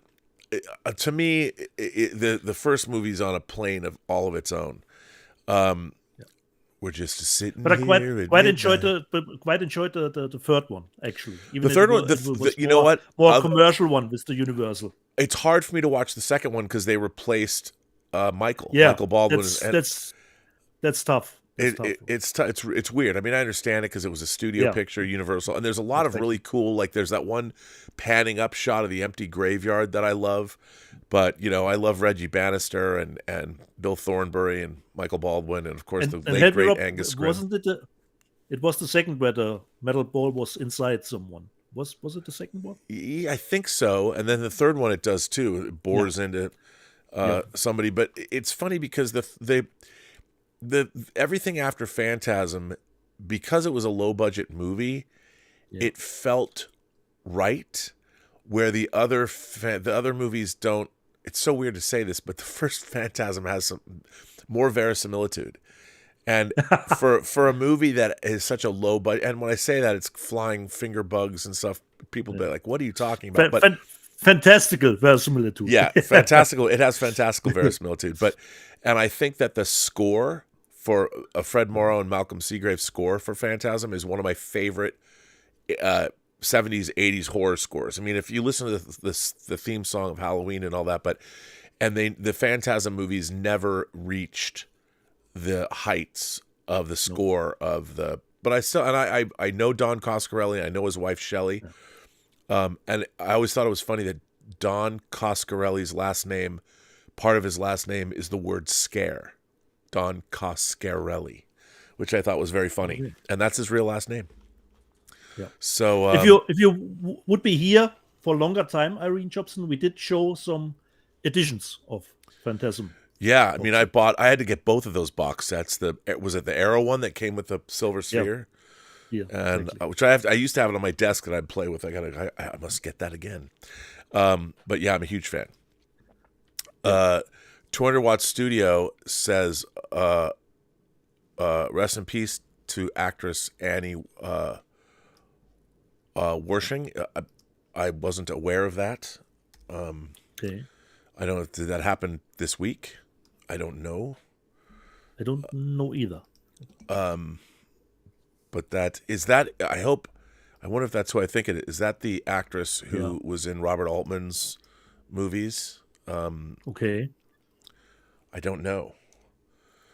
No, it's not who I was thinking of. But hey, look at that red hair. She was in Bosch and Timeless. She was young. Oh. She was not who I was thinking of. She was only 45 years old. Deadline was reporting this, and she was a redhead. Yeah. She died of cancer. Ooh. But she was in Star Trek Picard because she played the Borg Queen in Picard. Borg Queen. Oh my God! In Picard season 2, the people says in the live chat. Yeah. Yeah. That is. Oh, that's really sad. Oh, bummer. Yeah, that's really sad. She was great. I actually liked her as the Borg Queen. She was really good in Picard season. Yeah. Even though the season was terrible, she was great as that character. That sucks. She's a beautiful woman. Oh, yeah. Born in 1977. She was born 2 months before Star Wars came out. That's terrible. Thanks for bumming me out, 200 Watt Studio. Yeah. And then what does he follow it up with? He tells us the Borg Queen died. What's his next super chat?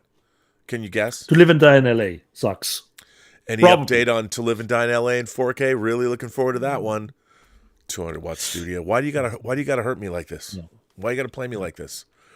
Roberto Suarez sends in He pays to hurt Europe. Unbelievable. And Roberto Suarez says, I just learned that Fantastic Planet creator René Laloux did 2 other films, Time Masters with Mobius and Gandahar. Are you familiar with these? Come on, bro. I own them. But I only have them on DVD. I do not have them on Blu-ray. Although were they never released, Rob, on Blu-ray? I don't think so. But Fantastic Planet, I have versions of it that Eureka released one, Criterion released one. That's a movie that I prefer to listen to the American dub of, even though it's probably sacrilegious. Yeah. So anyway, we are caught up on Super Chats. Okay. And so you want to do some news? We got some news, buddy. Okay. I mean, hit me with the news. Lest we forget Flashdance, because, hey, we already went through that. But, of course, I want to show that Warner Premiere has an incredible slate of movies coming out. And, again, incredible stuff. So, first we got Greta Garbo and Robert Taylor in Camille with Lionel Barrymore. And, again, look at these covers. Where do they find all the original artwork? Then check this out. Edward G. Robinson, Confessions of a Nazi Spy. I should buy that for you. How great is that? Look at that. And then they've got Marilyn Monroe and Laurence Olivier in The Prince and the Showgirl. I've actually seen this movie. But come on. Laurence Olivier and Marilyn Monroe. This is the kind of thing that we're getting high caliber stuff here from Warner Archive. Joan Crawford. I love the fact that George Felsenstein, being the Joan Crawford fan that he is putting this stuff out. We have Our Dancing Daughters, and now we have Flamingo Road. See you on Flamingo Road. Yes, you will, Joan. I'll be there for you. And then they also announced Esther Williams and Red Skelton in Neptune's Daughter with a great cast of stars. There you go. You got to love this. So we got those coming from Warner Archive. Again, coming out swinging in 2023. Then, of course, we talked about it, Infinity Pool's coming out in April, but not in 4K, which now here is a cult title. I don't even remember where this is coming from. Neon City. Look at this cast. Michael Ironside and Vanity. I saw this movie once. Take a deep breath. It may be your last. Welcome to the year 2053. I forget who's releasing this, but hey, I'm totally there for it. Now, Dieter, these might be the most important releases that we mentioned in 4K. They used to come out through Redemption, but Powerhouse Indicator is putting out not one, but 2 Jean Rollin lesbian vampire movies. Now, we're not getting Fascination, which might be my favorite, but my favorite Jean Rollin movie, bar none, is actually The Living Dead Girl. We're not getting that, but it might be coming. They are putting out in a box set, The Shiver of the Vampires. And look at this cover, man. I can't wait. And they're also putting out one of his 90s offerings. I want to say this is 97, but they're also putting out 2 Orphan Vampires. This is from the 90s. And admittedly, Jean Rollin is an acquired taste. But The Grapes of Death, The Hunted, well, I'm a big fan of his lesbian vampire movies. And having these come out from Indicator Powerhouse, hey, that floats my boat. So I'm very much okay with that. Kino, not to be outdone. Yeah. Kino Lorber, the second sponsor of this channel, is finally putting out domestically. Now, I already got this from you in 4K from Germany 2 years ago. They're putting out Serpico in 4K. One of the great movies. You got to love Serpico. And Studio Canal is putting out The Virgin Suicides in 4K. I don't know if I'll get this, but I love these Studio Canal titles. I love Air's soundtrack to this movie. It's really, really good. And then we've got Eureka. Eureka is putting out, they got a couple of cool titles. Bullet Train with Ken Takakura and Sonny Chiba. And, for some reason they made lots of train movies back in the day, like the Cassandra Crossing. But the Bullet Train, not to be confused with Bullet Train, which came out last year. But, again, I'll have to get this. Eureka, anything that Eureka puts out, they kill it. They crush it. Their presentations and the transfers are amazing. They did Cabinet of Dr. Caligari last year in 4K. Amazing. They're also putting out this set, Creeping Horror, Murders in the Zoo, The Night Monster, Horror Island, and House of Horrors. Classic horror films with Universal. So that's kind of cool, putting those out. Why not get those? Then we're getting some, this is from a company I've never heard of, which, isn't surprising if you think about it. There's lots of, I don't know. Let me read this. I want to read this description because I don't know this company. I want to get it right. This movie is Assassin of the Tsar. And it's from a company that's called Deaf Crocodile. And this is a 1991 movie. Deaf Crocodile has provided us with an official domestic trailer for its upcoming Blu-ray release of Karen, I can't even pronounce this name, it's a Russian name, Shakhazarov's Assassin of the Tsar, starring Malcolm McDowell, Oleg Yakovsky, and Armin. I wouldn't even begin to understand this last name. The release is expected to arrive on the market later this year. From director Karen Shakharazov, director of Zero Grad, Assassin of the Tsar is a mysterious and labyrinthian psychological drama in which the tormented chambers of a patient's mind come to warp everything around him, even the folds of history itself. In one of his finest latter-day performances, Malcolm McDowell stars as Timofeyev, a severe schizophrenic in a dreary Soviet mental hospital who's convinced that, impossibly, he's the killer of 2 czars. The sympathetic head of the hospital, the great Russian actor Oleg Yankovsky, is determined to cure him of this madness, but instead finds himself literally pulled back through time, inhabiting the ghosts of the past as they march toward their tragic destiny.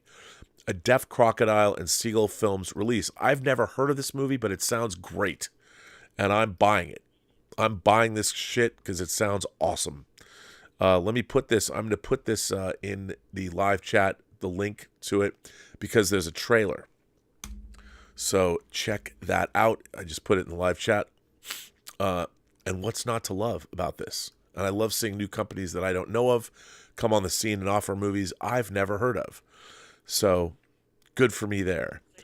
Now, Indicator and Powerhouse, or no, pardon me, this is actually Imprint in Australia. They're putting out another box of their classic film noir films. This is Collection 4, and they do a really good job on these. And again, if you love your film noir, there's a lot of different film noir sets that have come to us from Arrow and from Indicator and from Imprint, and it's cool to see all of these film noir films restored and gathered lovingly in one place.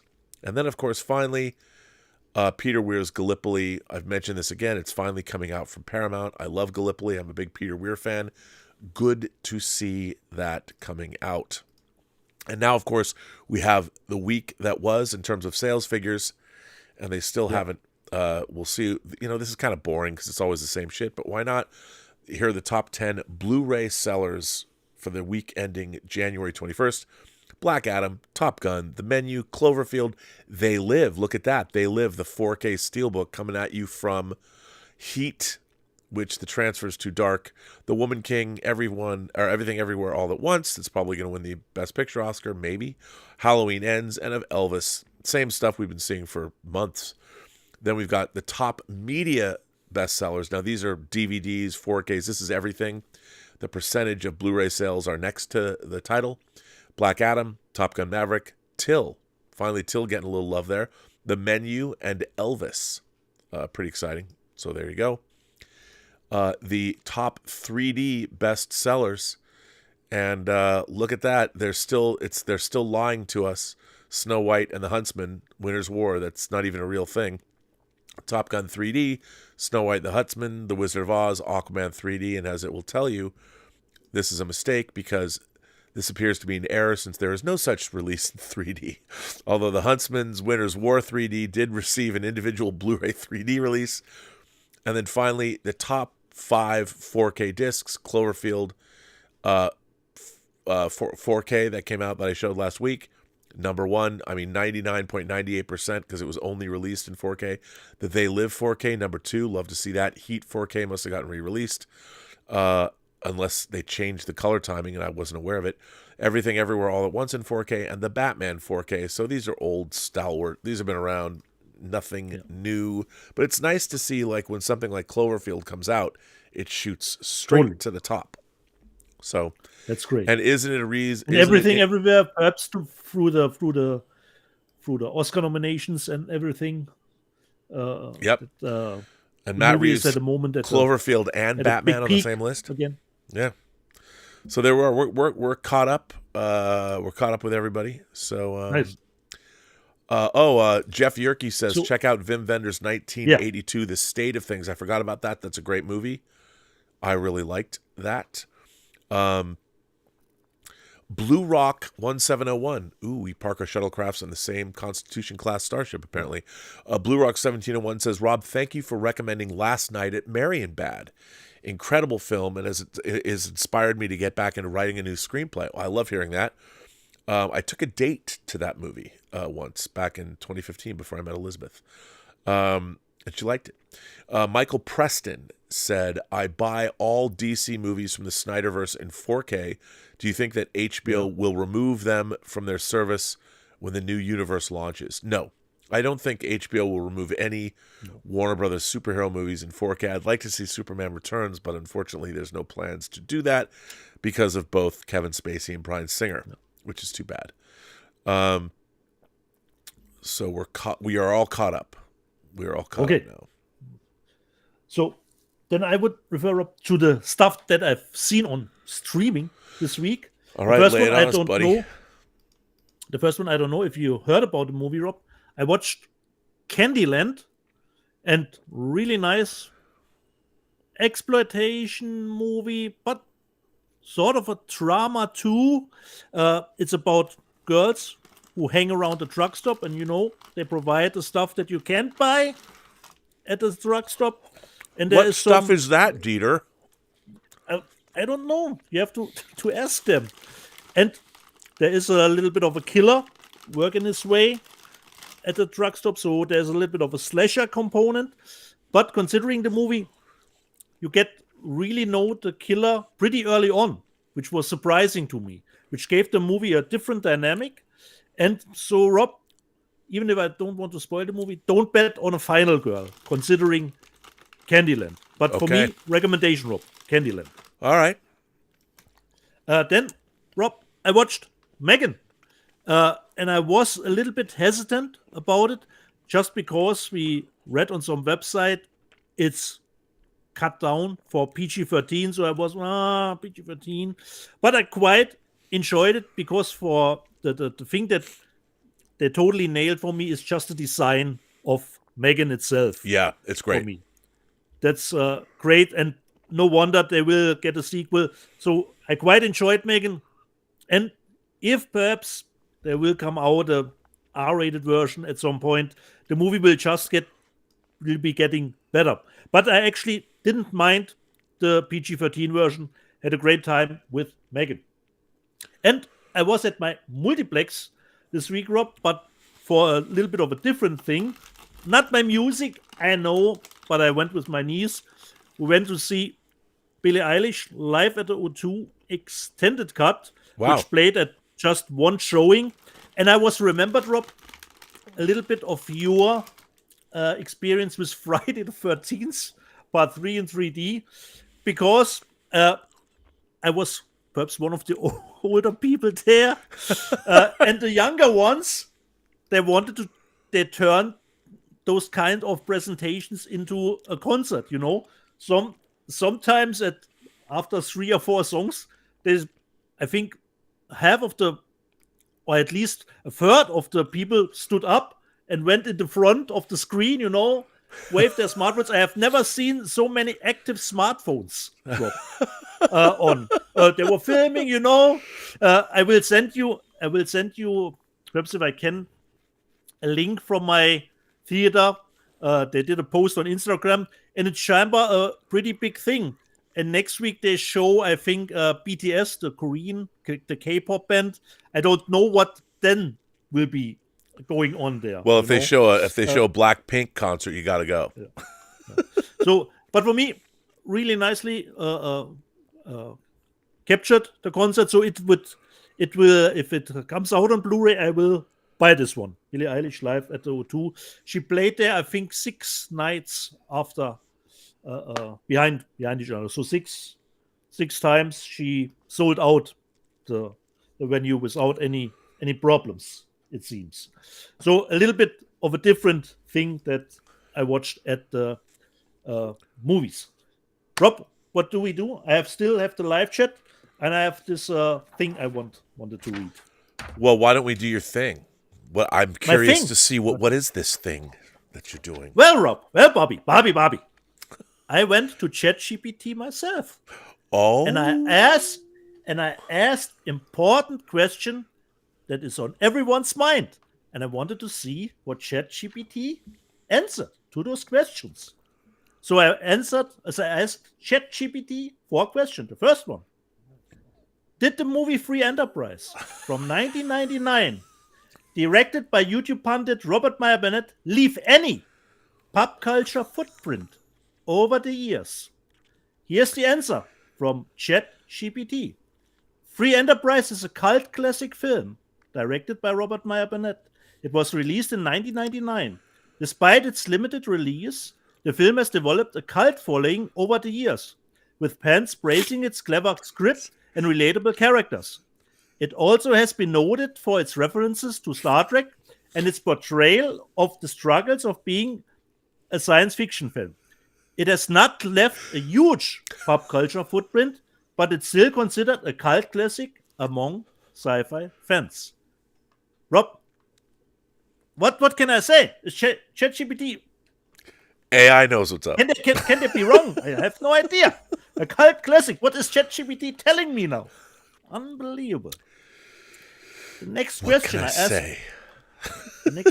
asked ChatGPT: is YouTube pundit and director Robert Burnett able to be shouting at clouds? And ChatGPT answered me the following: I cannot say for certain what Robert Meyer Burnett is capable of doing, as I do not have enough information about him or his personal behavior. Oh. The phrase shouting at clouds is often used to describe someone who is venting their frustrations or complaints in a way that is unlikely to be heard or to have any effect. It can also imply that a person is wasting time and energy on something that is unimportant or unlikely to change. In general, it's not a good idea to shout at clouds or to waste time on things that cannot be changed. It's better to focus on things that are within our control and can be changed. That was the second question I asked ChatGPT. The third one. Uh-oh. Can you make a connection between Star Trek and YouTube pundit and director Robert Meyer Burnett? Yes, said ChatGPT. It can. Robert Meyer Burnett is known to be a fan of Star Trek. He has directed, written, produced several works related to the franchise, including several documentaries such as The Captain's Close-Up, and The Captain's Final Thoughts. Actually, which are that is interviews. incorrect. ChatGPT often Okay. gets facts wrong. Okay. Where's the wrong, Rob? I didn't produce any of those. What happens with ChatGPT is when you're asking it for specific facts. I have done a bunch of Star Trek documentaries, but not those. And because the documentaries I've done were on Blu-rays, those documentaries were all released individually. So ChatGPT they know that I've done Star Trek. It knows I've done Star Trek documentaries, but the only ones that have been released as individual documentaries were those documentaries. So and this is why people, when you're looking for actual facts, like dates, and you're looking for titles that somebody has done, you should never believe ChatGPT. You should always check it. This is a limitation it has. Which are interviews with the actors who portrayed the Star Trek captains. He also directed and co-wrote the documentary film Free Enterprise, which is about two friends who are huge Star Trek fans and how their obsession with Star Trek affects their lives and relationships. Additionally, he has written several books about Star Trek and contributed to documentaries, commentaries, and special features on the franchise. Also, he has been interviewed and guest in several podcasts, online shows, and conventions where he has discussed his passion for Star Trek and other sci-fi and genre-related subjects. So that was ChatGPT was given me on my question, connect Star Trek with our host here. And the last one, important one, sometimes comes up on the John Campea show. I asked ChatGPT, is there a measurement that can determine if a movie is objectively good or bad, and not only being a subjective matter depending on the viewer?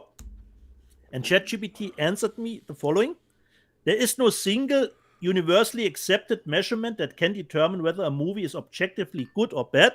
The quality of a movie is often considered to be a subjective matter, as different people can have very different opinions about the same film. That being said, there are several ways to measure the success of a movie and its impact on audiences and critics. Some of the most common measures include box office growth, critical acclaim, audience engagement, and awards recognition. Box office growth is a measure of how much money a movie makes in theaters. This can be an indicator of a movie's popularity, but it doesn't always reflect the movie's quality. Critical acclaim is a measure of how well a movie is received by professional film critics. This can be a good indicator of a movie's artistic merit, but it's important to note that critics' opinions are also subjective. Audience engagement is a measurement of how well a movie resonates with audience and can include things like positive word of mouth, ticket sales, and social media engagement. Awards recognition is a measure of how well a movie is received by industry professionals and can include things like Academy Awards, Golden Globes, and other industry awards. All these measures can give a good indication of the movie's reception, but ultimately it's up to the viewer to decide if they like the movie or not. That was given me to chat. Look at that. That's very interesting. We got the Dieter wrap, and now we've got the whole rundown with ChatGPT. I was thinking I will go down the same rabbit hole as you. You should. By the way, Brian Doyle says, just a quick note, the package from Ireland was from Des Doyle, not Del Doyle. I think I might have said Del the second time. I think I might have said Del the second time. That was a mistake. It is from, in fact, Des Doyle. Yeah. And again, you know what? Showrunner's coffee cup. Very excited to have that. What a great... And by the way, these things are dope. I don't even know if we have these in America. What's it called? Twirl? Twirl. 12 bites. 12 bites. There's a lot of candy in this box, and it's really good. And according to this, it's sustainably sourced cocoa, which is a bonus. Ron C. says, hello, Robin Dietz. Ron C., you'll remember last week, was bartending his brother-in-law's football game. Oh, yeah. I see. No, currently bartending again for the game. I have a fan of RMB from the John Campea show who would like to ask a question using my money. Mateo asks, Will Steven Spielberg have a complete box set of all of his films? That's an interesting question. The thing about Spielberg is he's made, like, for instance, Close Encounters is a Columbia movie. Yeah. And, Jaws, he's made a lot of movies, obviously, for Universal. I want to say West Side Story was 20th Century Fox. Yeah. Then we got Paramount with... there's Paramount with the Raiders films. Yeah, and War of the Worlds. So it would be hard to get a complete box. Look, if anybody can get a... And Ready Player One was Warner? I think it was. And so was Color Purple. Yeah.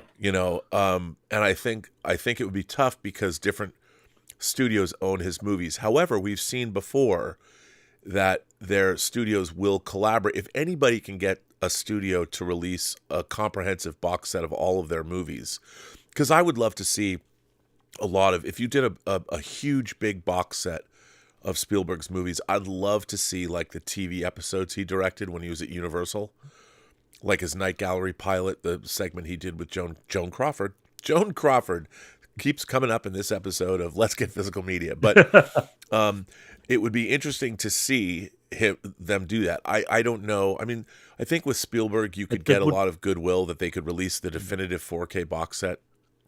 But it would be a massive undertaking.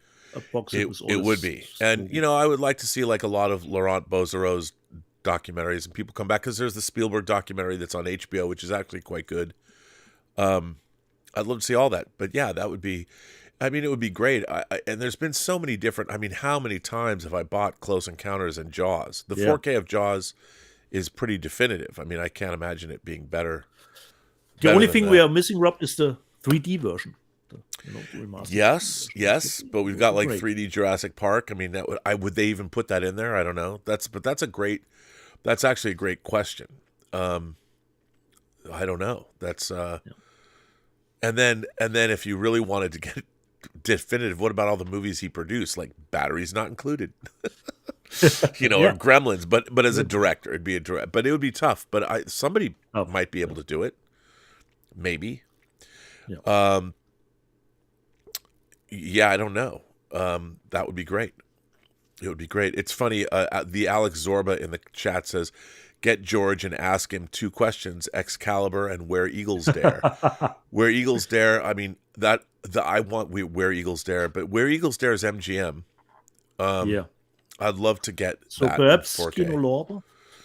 Yes. Kino Lorber. Or and Amazon. Excalibur's got to go to Criterion. Look, Warner Brothers. It's their 100th anniversary. Here are the things I want. I want Excalibur and Barry Lyndon to go to, and the Devils to go to Criterion for their 100th anniversary. Paul in Long Beach says, "Gentlemen, I'm still confused. I was told we'd be Wang Chunging tonight by now. Can you explain why I can't live and die in L.A.? I do already." I guarantee I'm going to live and die in L.A. In my media room, I have my Polish poster of To Live and Die in L.A. hanging up. Like I said, Rob, To Live and Die in L.A. 4K will come out as soon as you get your French box set at one point. Yeah, Buy that, then it will get announced. By the way, nobody who watches this show has been willing to step in to help me acquire that French box set. It's a book. I have to tell you my new favorite thing, because I've been building this 4.5 foot model of the space battleship Andromeda from Space Battleship Yamato. This Google Translate program is use your phone. It literally transforms foreign words into English, and you can read them all. So I can read all of my German media books. Science fiction, right here, right now. It is I could never have built this. This is a 4.5 foot model with fiber optic lights, and I have 3. I've actually got the Yamato itself to build, and the Hakuya. I'm getting the parts for that. I could never make these models, and I've got other Japanese models and instructions. This Translate thing is what's incredible is it creates but different fonts. Like it translates, and it's incredible. By the way, that 4.5 foot model of the space battleship Andromeda is dope. It's the biggest model I've ever built. It's huge. The thing is huge. It's huge. You know, So you could use it for model shots. Oh yeah, you totally could. You could. I mean, you know, it's die cast. I don't think I'm gonna. I tried an experiment. I was gonna put some. I was gonna paint it and did a wash on it. I don't think I'm going to, but I've seen people that do. Really talented airbrush artists, because you could do panel lines, but it's too much. It's too much. Anyway, that's a total. That's a total. Listen, Paul in Long Beach, I'd like to think that I Wang Chung every night. Every night. There's not a night that goes by where I don't Wang Chung. And if I don't Wang Chung a night before, I'll do it in the shower in the morning. You know what I'm saying? Anyway, so yeah, let's Wang Chung tonight. So is it time for the live chat, Deets?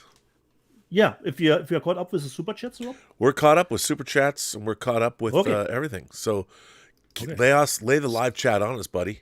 Okay. So previously on Let's Get Physical Media, we have Roman Chopin. Should I watch The Last of Us if I've never played the game? My answer would be yes, Roman. You can, because actually you have an advantage. You don't compare the show to the game. You know, you can just enjoy it as the show presented it itself to you. So it's actually, I think, can be an advantage to have not played the games.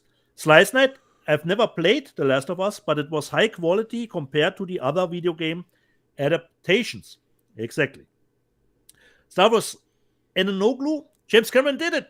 2 billion. Yes, he did. And Andy Backlund Stairwell Sessions, 3 out of the 6 highest grossed films ever directed by Jimmy C. He's the Don. That's a fact. Actually, Andy, that fact is incorrect. It's now 3 of the 4 highest grossing films ever.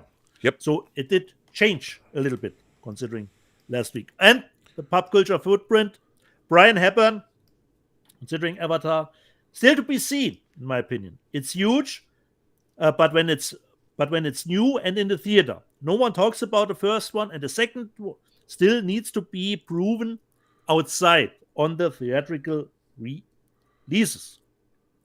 Luis X. Sparrow, I love The Wandering Earth. I definitely want to see the sequel. Nice. Tim Hens,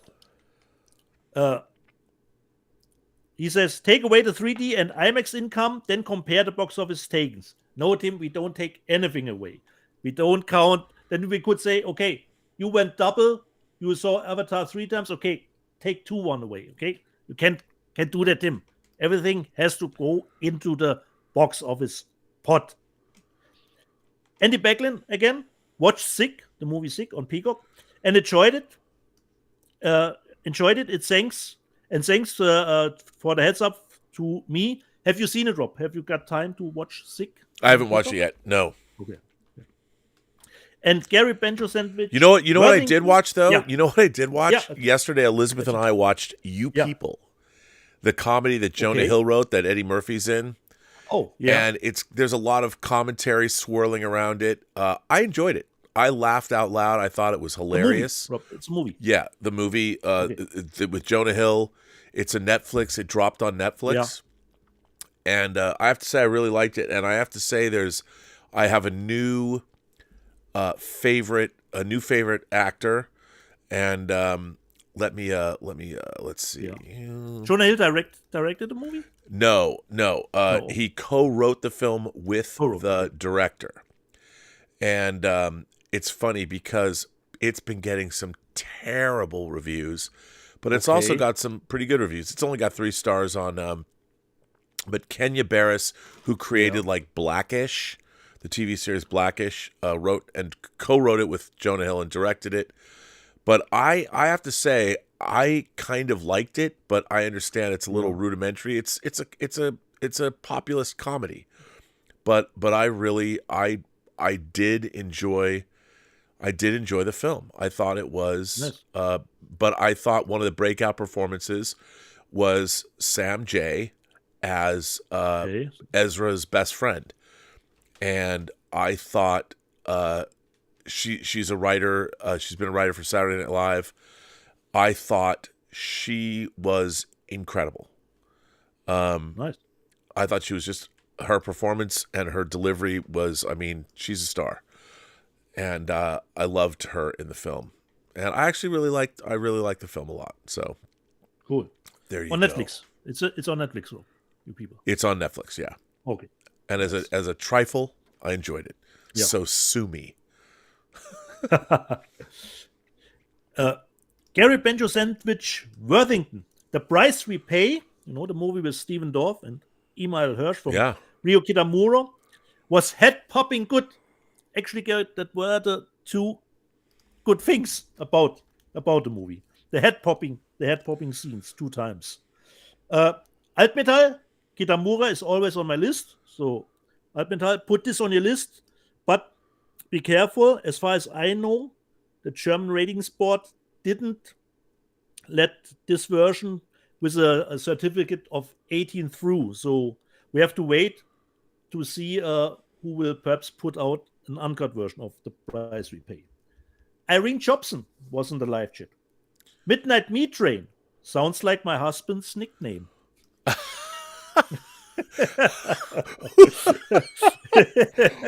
Wow. Okay. Wow. By the way, I like that movie. Yeah, me too. Carmichael K. Anyone seen the Cheops system on Netflix? The main character reminded me of Dieter. Rob, do you know the show Cheops? K.E.O.P. No, but that doesn't surprise me. Every time I go onto Netflix, I find something I've never heard of. Yeah, exactly. Altmetall, I will watch Shang-Yi, the Korean sci-fi movie from the director of Train to Busan, alone for the visuals. Okay, that's totally possible. Irene Jobson, I saw a French movie, High Tension. Irene, once again, you left me hanging there. Okay, you saw the Hunger Games. I don't know what you think of now. The big French great horror movie, High Tension, and I don't know what you thought of it. Okay, please give me a little bit more the next time. Pod Racing Palpatine, I have been bitten by a trash panda and contracted trash rabies. I purchased Barbarian Queen Blu-ray whilst in my fever. Best purchase ever. There you go. Racing Palpatine. Brian Hepburn asks, considering the movie that I saw, and it will come out here on Blu-ray, and I think it is out in the States, the burial movie, with the Führer in the coffin. Yep, you talked about that extensively. Brian Hepburn asks, do they use the body to put his spirit into a Chucky doll? Actually, Brian, that was something I was expecting considering this movie, but it didn't happen. That was not part of the movie. Punking says, Gene Roddenberry, World War II pilot, LAPD cop, then worked his way through TV to be a showrunner. A writer today has college, then leaves and becomes a head writer. What experiences and training do they use? Punking, they use ChatGPT since 2 months. Okay? Well, look, I think that one of the drawbacks, especially to TV writers, is, and you can see this, a lot of television writers, all they know is television. So, people go to school and they get highly educated and, they're all great writers, I'm sure. But the problem is they don't have life experience to draw on. And I think that we see that a lot I think that's really problematic with modern Star Trek. Because, a lot of people that wrote for Star Trek, Roddenberry being the most, he was a pilot in World War II. He was shot down, and then he was a cop. He was the speechwriter for the chief of police of Los Angeles. And he walked a beat. And these are people that they brought those experiences to their writing. And one of the things that a lot of these guys that served in World War II that wrote specifically for television in the 60s, Star Trek is a show that is based on military, basically the Navy. And modern Star Trek has no authenticity when it comes to rank or when it comes to military discipline, because the people that are writing it, a lot of them have Ron Moore kind of did, but they have no understanding of any of that. And I think that's really affected, at least in terms of that. That's why there's no sense of, like on Discovery, what is the chain of command on that ship? And you watch Strange New Worlds. Michael Burnham and then the rest, Rob. Easy.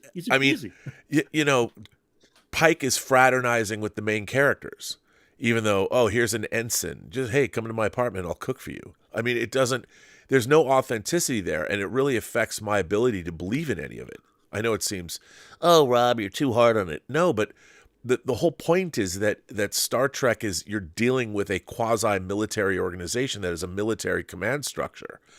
And they don't understand any of that in modern Star Trek. And it's really very frustrating. There's a little bit of that, actually, in Picard Season 3. You definitely understand you're working for people that have rank, and they deal with that. And, Anyway, just another rant about modern Star Trek and how much I hate it. Except Star Trek Picard Season 3. Wait till you see it. Okay. Eucalyptus was in the live chat, and he was a little bit confused. He says, Cameron is vegan, as far as I know, Eucalyptus. Yes, he is. He talks the talk, he walks the walk. Yeah, you can see it. You can see it. He became vegan, and yeah. Creative Squadron LLC. I placed my first order of 4Ks to play on my new player from Vinegar Syndrome, and they've yet to ship. How long do they usually take? Well, Creative, are the titles already out? Are they in stock? Or is there a pre-order? Because if they are shipped, normally it shouldn't take too long. But if you did a pre-order, of course you have to wait. If you don't want to ship it separately. Mr. Mister was curious, Rob, considering you stream oftentimes and you only have perhaps 6 hours. Does he sing Kyrie? It's an obscure music reference no one will get, but whatever. Sorry. He asks you, Rob, how do you wake up so early after streaming so late? Cocaine. We don't know. We don't know. No, dude. Rob takes the Bon Jovi song to heart. He sleeps when he's dead. Yeah, man, I borrow Adderall prescriptions from my friends, and I just, no, I'm just kidding. Here's the thing. I've always been able to like stay up and party, and then if you have to get up 2 hours later, power nap and get up and I find it harder to do as I get older. Like I have to tell you, one of the great things so I did the observations yesterday. Yeah. I went to bed I'm a night person.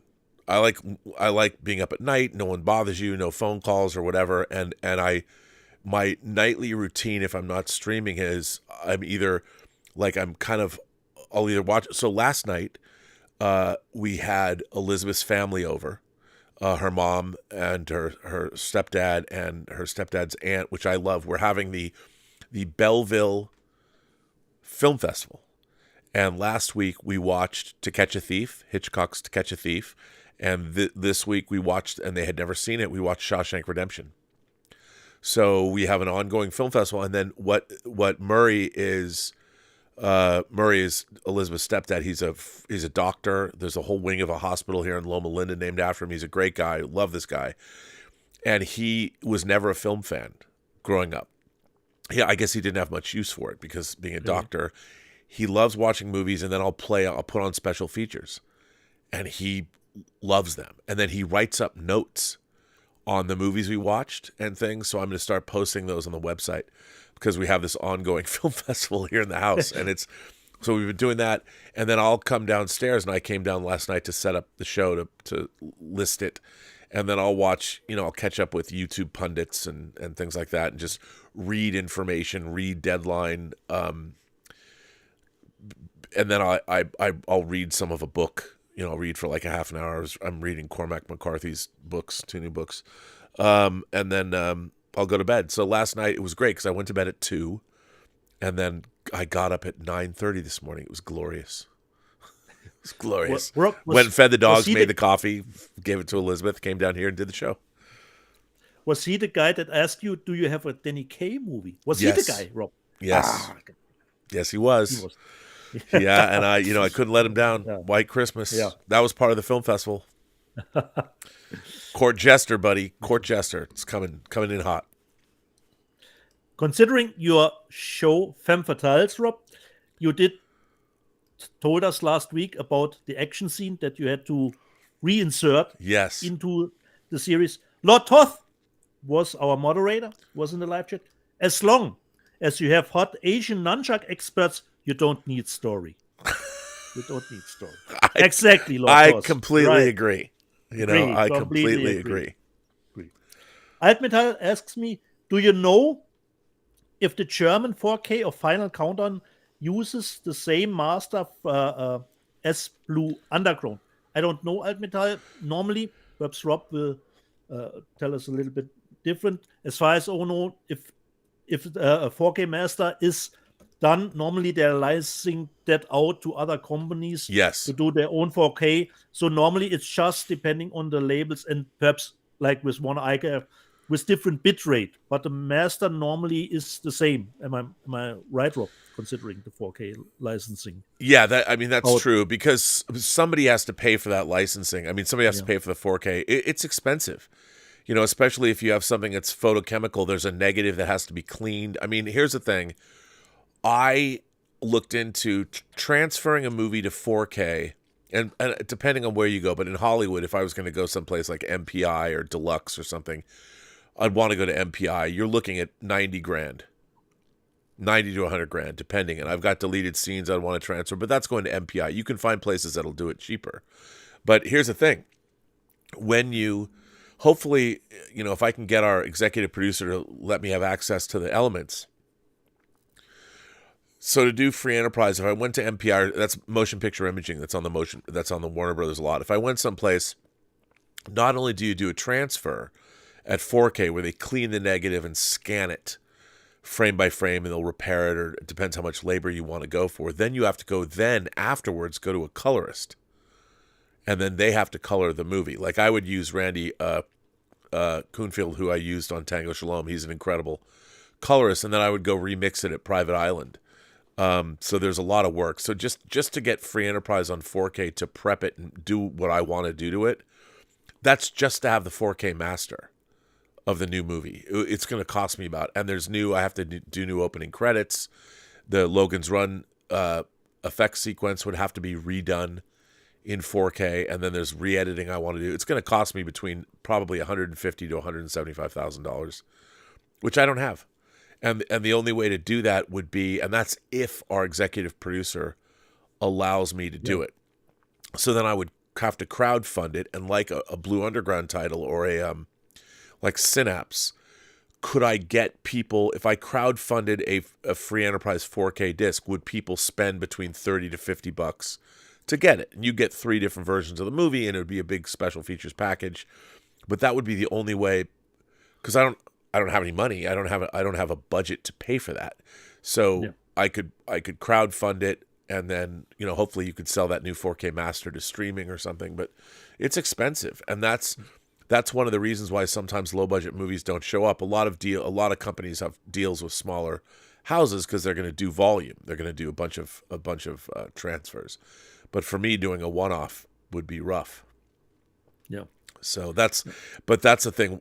Usually, to answer the question, if there's a 4K master of something, it's usually licensed out. That master's licensed out. Although some people might want to do color timing. Like, for instance, Robert Eggers, I don't know how he was not happy with the color timing, that he wasn't involved when they did The Witch, his first movie. And then when Second Sight did it, they did a brand new 4K transfer, and he was involved. So I don't know, Second Sight, sometimes I'm baffled by these smaller companies and what they're able to do. Yeah. I'd love to see how the economics work out, because how do you make any money? Like for me with free enterprise, I don't even want to make, I don't even care about making money. I just want the film out there. It's the one movie that I've directed. And if I had an opportunity to go out and I could, I already did a recut of the film a little bit.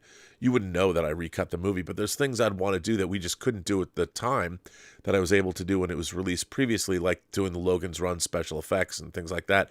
But I would recut that whole sequence because it was never edited the way I shot it. So I could now go in and make it the way it was shot, and because nobody cares. I could change free enterprise and nobody would care. Nobody would know. Even fans of the movie wouldn't know what I'd done to it. They'd recognize certain things, but for the really most part, only small stuff. yeah, I mean, I would literally recut every scene. I've done. If you look at the Free Enterprise clips that are on the channel, on this YouTube channel, every one of them has been recut. But fans of the show wouldn't. They're just.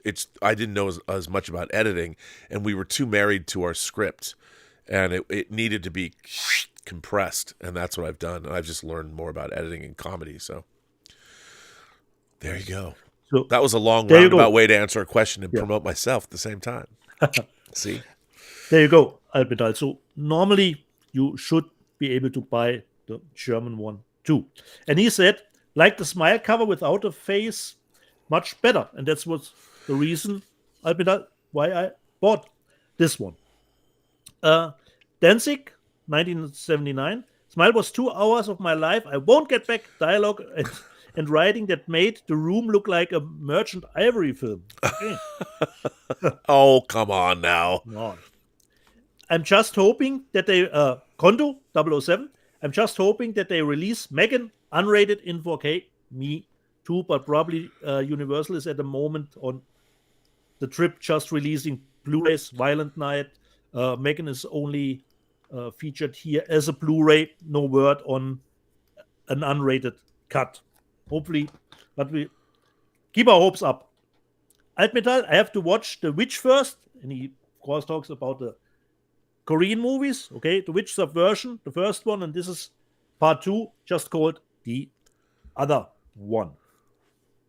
Danzig, 1979. Here in the UK last night, due to technical difficulties, Channel 4 were unable to show the premiere of the film Infinite. I think it's the movie with Mark Wahlberg.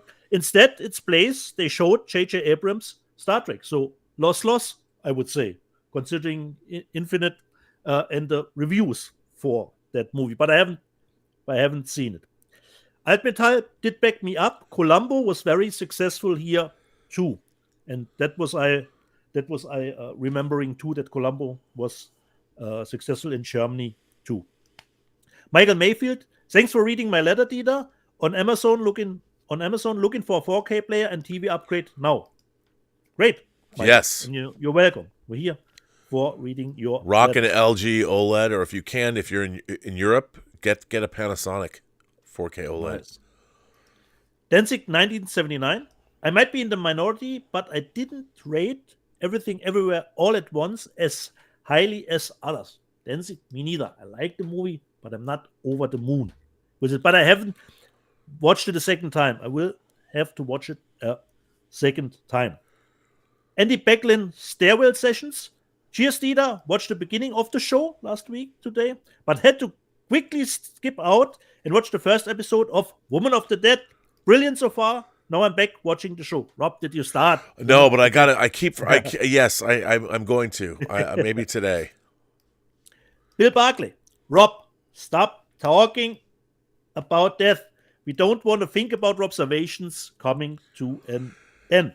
Come on, man. I still listen to Black Celebration. Death is everywhere. There are flies on the windscreen. No, I just said, hey, it's part of life. It's fine. I'm not really worried about it. You never know. The thing is, I have fun every day. Every single day. All this stack of unbuilt models. I think I'm an optimistic, practical, not a pessimist at all. There you go. And we did have the letter last week about repairing a player, or if there are some kind of trouble playing discs. Altmetall. I had such player issues also, mostly dust and smoke. If you're a smoker, where are the reasons? So that's could be troubling factor too if you are a smoker. I do think I do, just to speak to that, I do think it's opening up a Blu-ray player or a DVD player or something is not hard to do. You got to make sure you don't lose the screws, but usually you can just unscrew it and pop the top off. It is good sometimes to blow out the dust or use a small vacuum, like one of those vacuums you use to vacuum your keyboard, to clean out discs players. Yeah. It's not a bad thing to do. Not a bad thing, exactly. Pedro Ferreira, we are very lucky. Sony supported Blu-ray for PS5. They could have dumped the function. They could have, but luckily we got one with a disk drive. And Danzig 1997, never understand why people would choose a PS5 without a disc player. Well, Danzig, that model is a little bit cheaper. It's cheaper. And if you're not collecting physical media, okay. And with less games. Yeah. And Rob did show it on the news last week. And Lord Hoth, I love Streets of Fire. The Alex Sorba, Streets of Fire is a fun time. Carmichael K, Streets of Fire is a cult classic. Exactly. Bill Barkley, I love the core. Unobtainium. Okay. Kondo 007, never mind the core because it's coming out in 4K. I want Dante's Peak. Exactly, Kondo. That movie I would like to have too in 4K. Slice Night, the core is getting a 4K. So many more deserving titles out there. You're right. I know. Slice Night. Where's Chinatown? Remember, Paramount's putting out the core before they're putting out Chinatown because somebody's like, you can't put that out. It was directed by Roman Polanski. Roman Chopin, I've seen an article that the core is the movie with the worst ever physics ever in cinema. I think they gotten beaten to the punch by Fast 9. Yeah, Fast 9. Fast 9 has the worst physics in the history of cinema. Planet 6 to 8. I can't wait to pick up Black Adam for 4K for $10 on Black Friday. That is probably a very good deal. Fortunately, it doesn't change the movie. Danzig 1997. Last week I showed the box set with the custom stuff, and he said customs just want to put a face to the name to person who has bought these dubious titles. So Danzig, what you're telling me, if I have to venture out to the customs office again, my mugshot will be hanging out there. Okay, could be happening. What if German? And he goes on. What if German customs watch the show? Like Rob said, sometimes nobody cares. Nobody cares. They don't care. So let me just see. Danzig, 1979 again. Some say the rumored release of To Live and Die in LA is an urban legend. At that point, Danzig, it actually is. Considering the 4K release. It's gotten a release on Blu-ray already. Many times. In many different countries. The Alex Sorba, considering I told you 88 films had that big price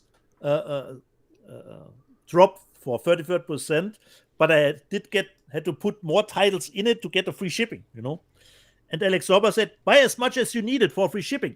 Exactly, Alex Sorba. That's how we work here, There has to be free shipping. Danzig again, 1979. The old, I had to buy trash tiles to qualify for free shipping line. This is a safe space deeds. No judging here. Okay, there you go.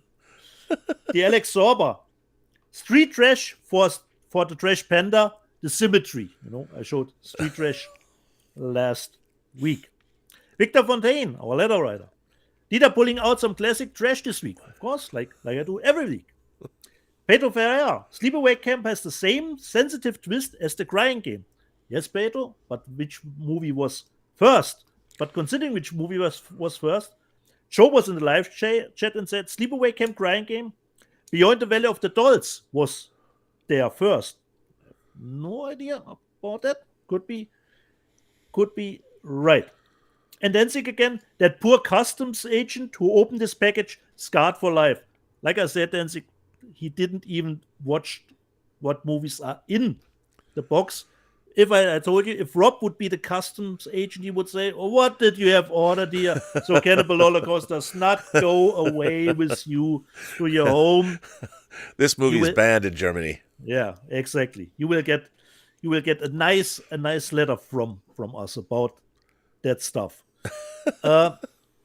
Just V says, wonder if he owns Dead Snow 1 and 2. I definitely own 2, and I probably have Dead Snow 1 2 from Tommy Wirkola. But Dead Snow 1 was actually, I think, for me, it's actually its worst movie because I wasn't a big fan of the first one.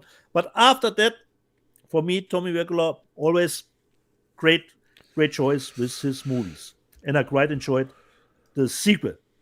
Slice Night, like last week, we already did it, the trilogy. Martyrs, a Serbian film, Cannibal Holocaust, triple feature at Rob's. She suggests. Come on over. Come on! Yeah. Tim Enz, what's your favorite Deutschland movie? And don't say the obvious, Das Boot. Tim, I don't know. Big Bang Boom, dude. Big Bang Boom. Yeah, okay. I picked that one. I call it favorite. What about Kamikaze 89 with Rainer Werner Fassbender? Or something like that. Bill Barkley. I have a question for Rob on this week's show. Had Rob watched the 3 episodes of Vox Machina Season 2? That is the animated show on Amazon. I haven't watched it's funny. show. Stubble McShave asks that too. Enjoying Vox Machina. He sends in a super chat. Enjoying Vox Machina on Amazon if you watch it. I've only watched the first season. I have not watched, and I liked the first season quite a bit. I have not watched the second season, but yeah, and I'm also looking forward to the Dungeons and Dragons movie. It looks fun. Okay, nice. Well, when does it come out? In March? March, yeah. March. Yep. Considering wants to come to Europe and follow me around, Tim Hens said, wouldn't it be cheaper to just hire the Stasi to follow Dietz all over Saarbrücken? Yeah, the lives of others. No. I'm coming to. I would speak at the Jewish Film Festival. So that's I'm not just coming to see you, buddy. Come on, you think you dragged me all the way from America to Germany? Tango Shalom is the main reason. No, it's you, man. I want to come see you. I want to give you a great big hug. That would be nice. And don't forget my discs, Rob. Yes, I got a stack of them signed. Charlie the Unicorn. Ask ChatGPT, why does God need a starship for? Okay, I haven't done that. Well, that's very funny. Let's do that. Let's ask ChatGPT. Why does God need a starship? Here we go. Why does God, I'm asking it, need a starship? It's thinking. Okay.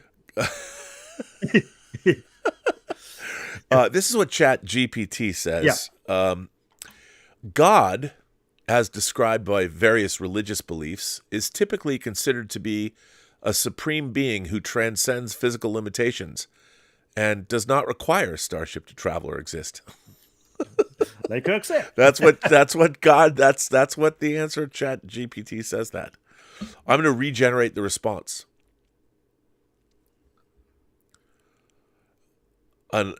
Basically said the same thing. Well, there you go. Okay. What does God need with a starship? Doesn't need one. Exactly.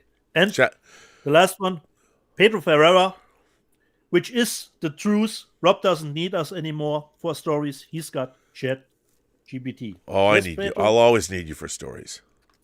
We're just the second tier level now. This was the last live chat commentary from last week. Well, there you go. Well, I think that brings us to an end.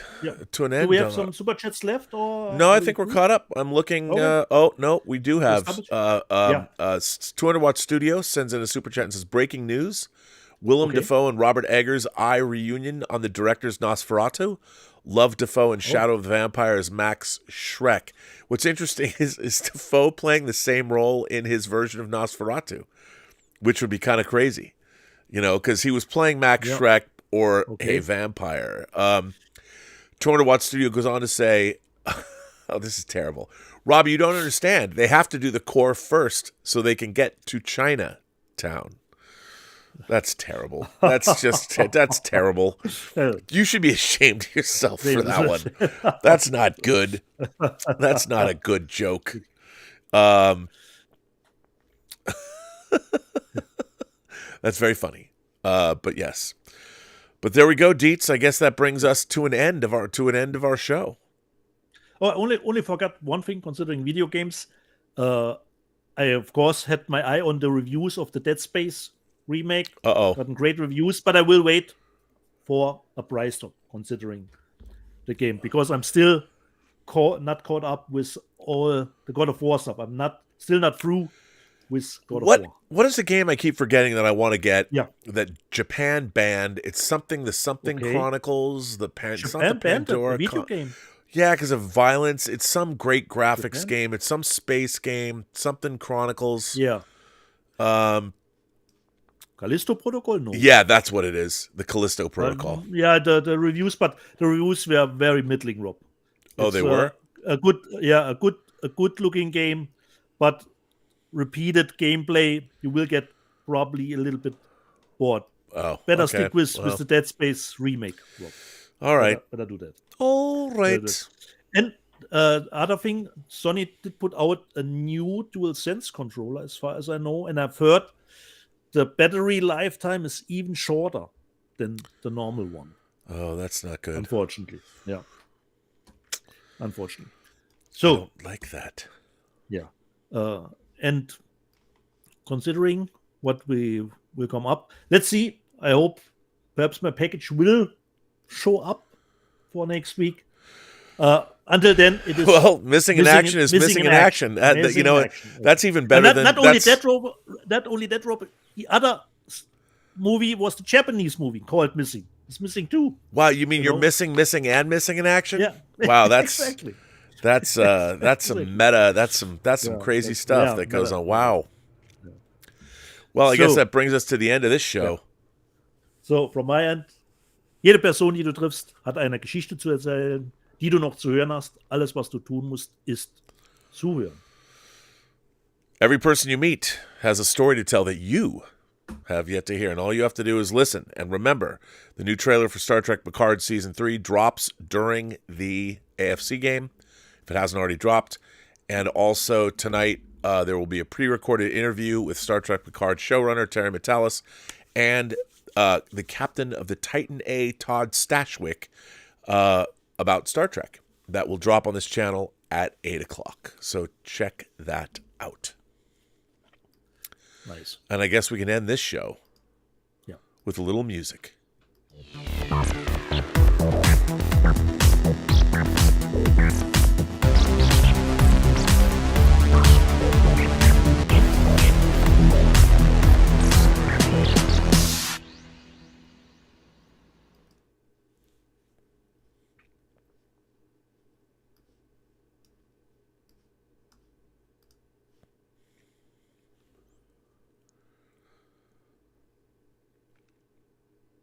And thank you to Tom Jr. Jackson and Lord Toth for being great moderators. Thank you very much.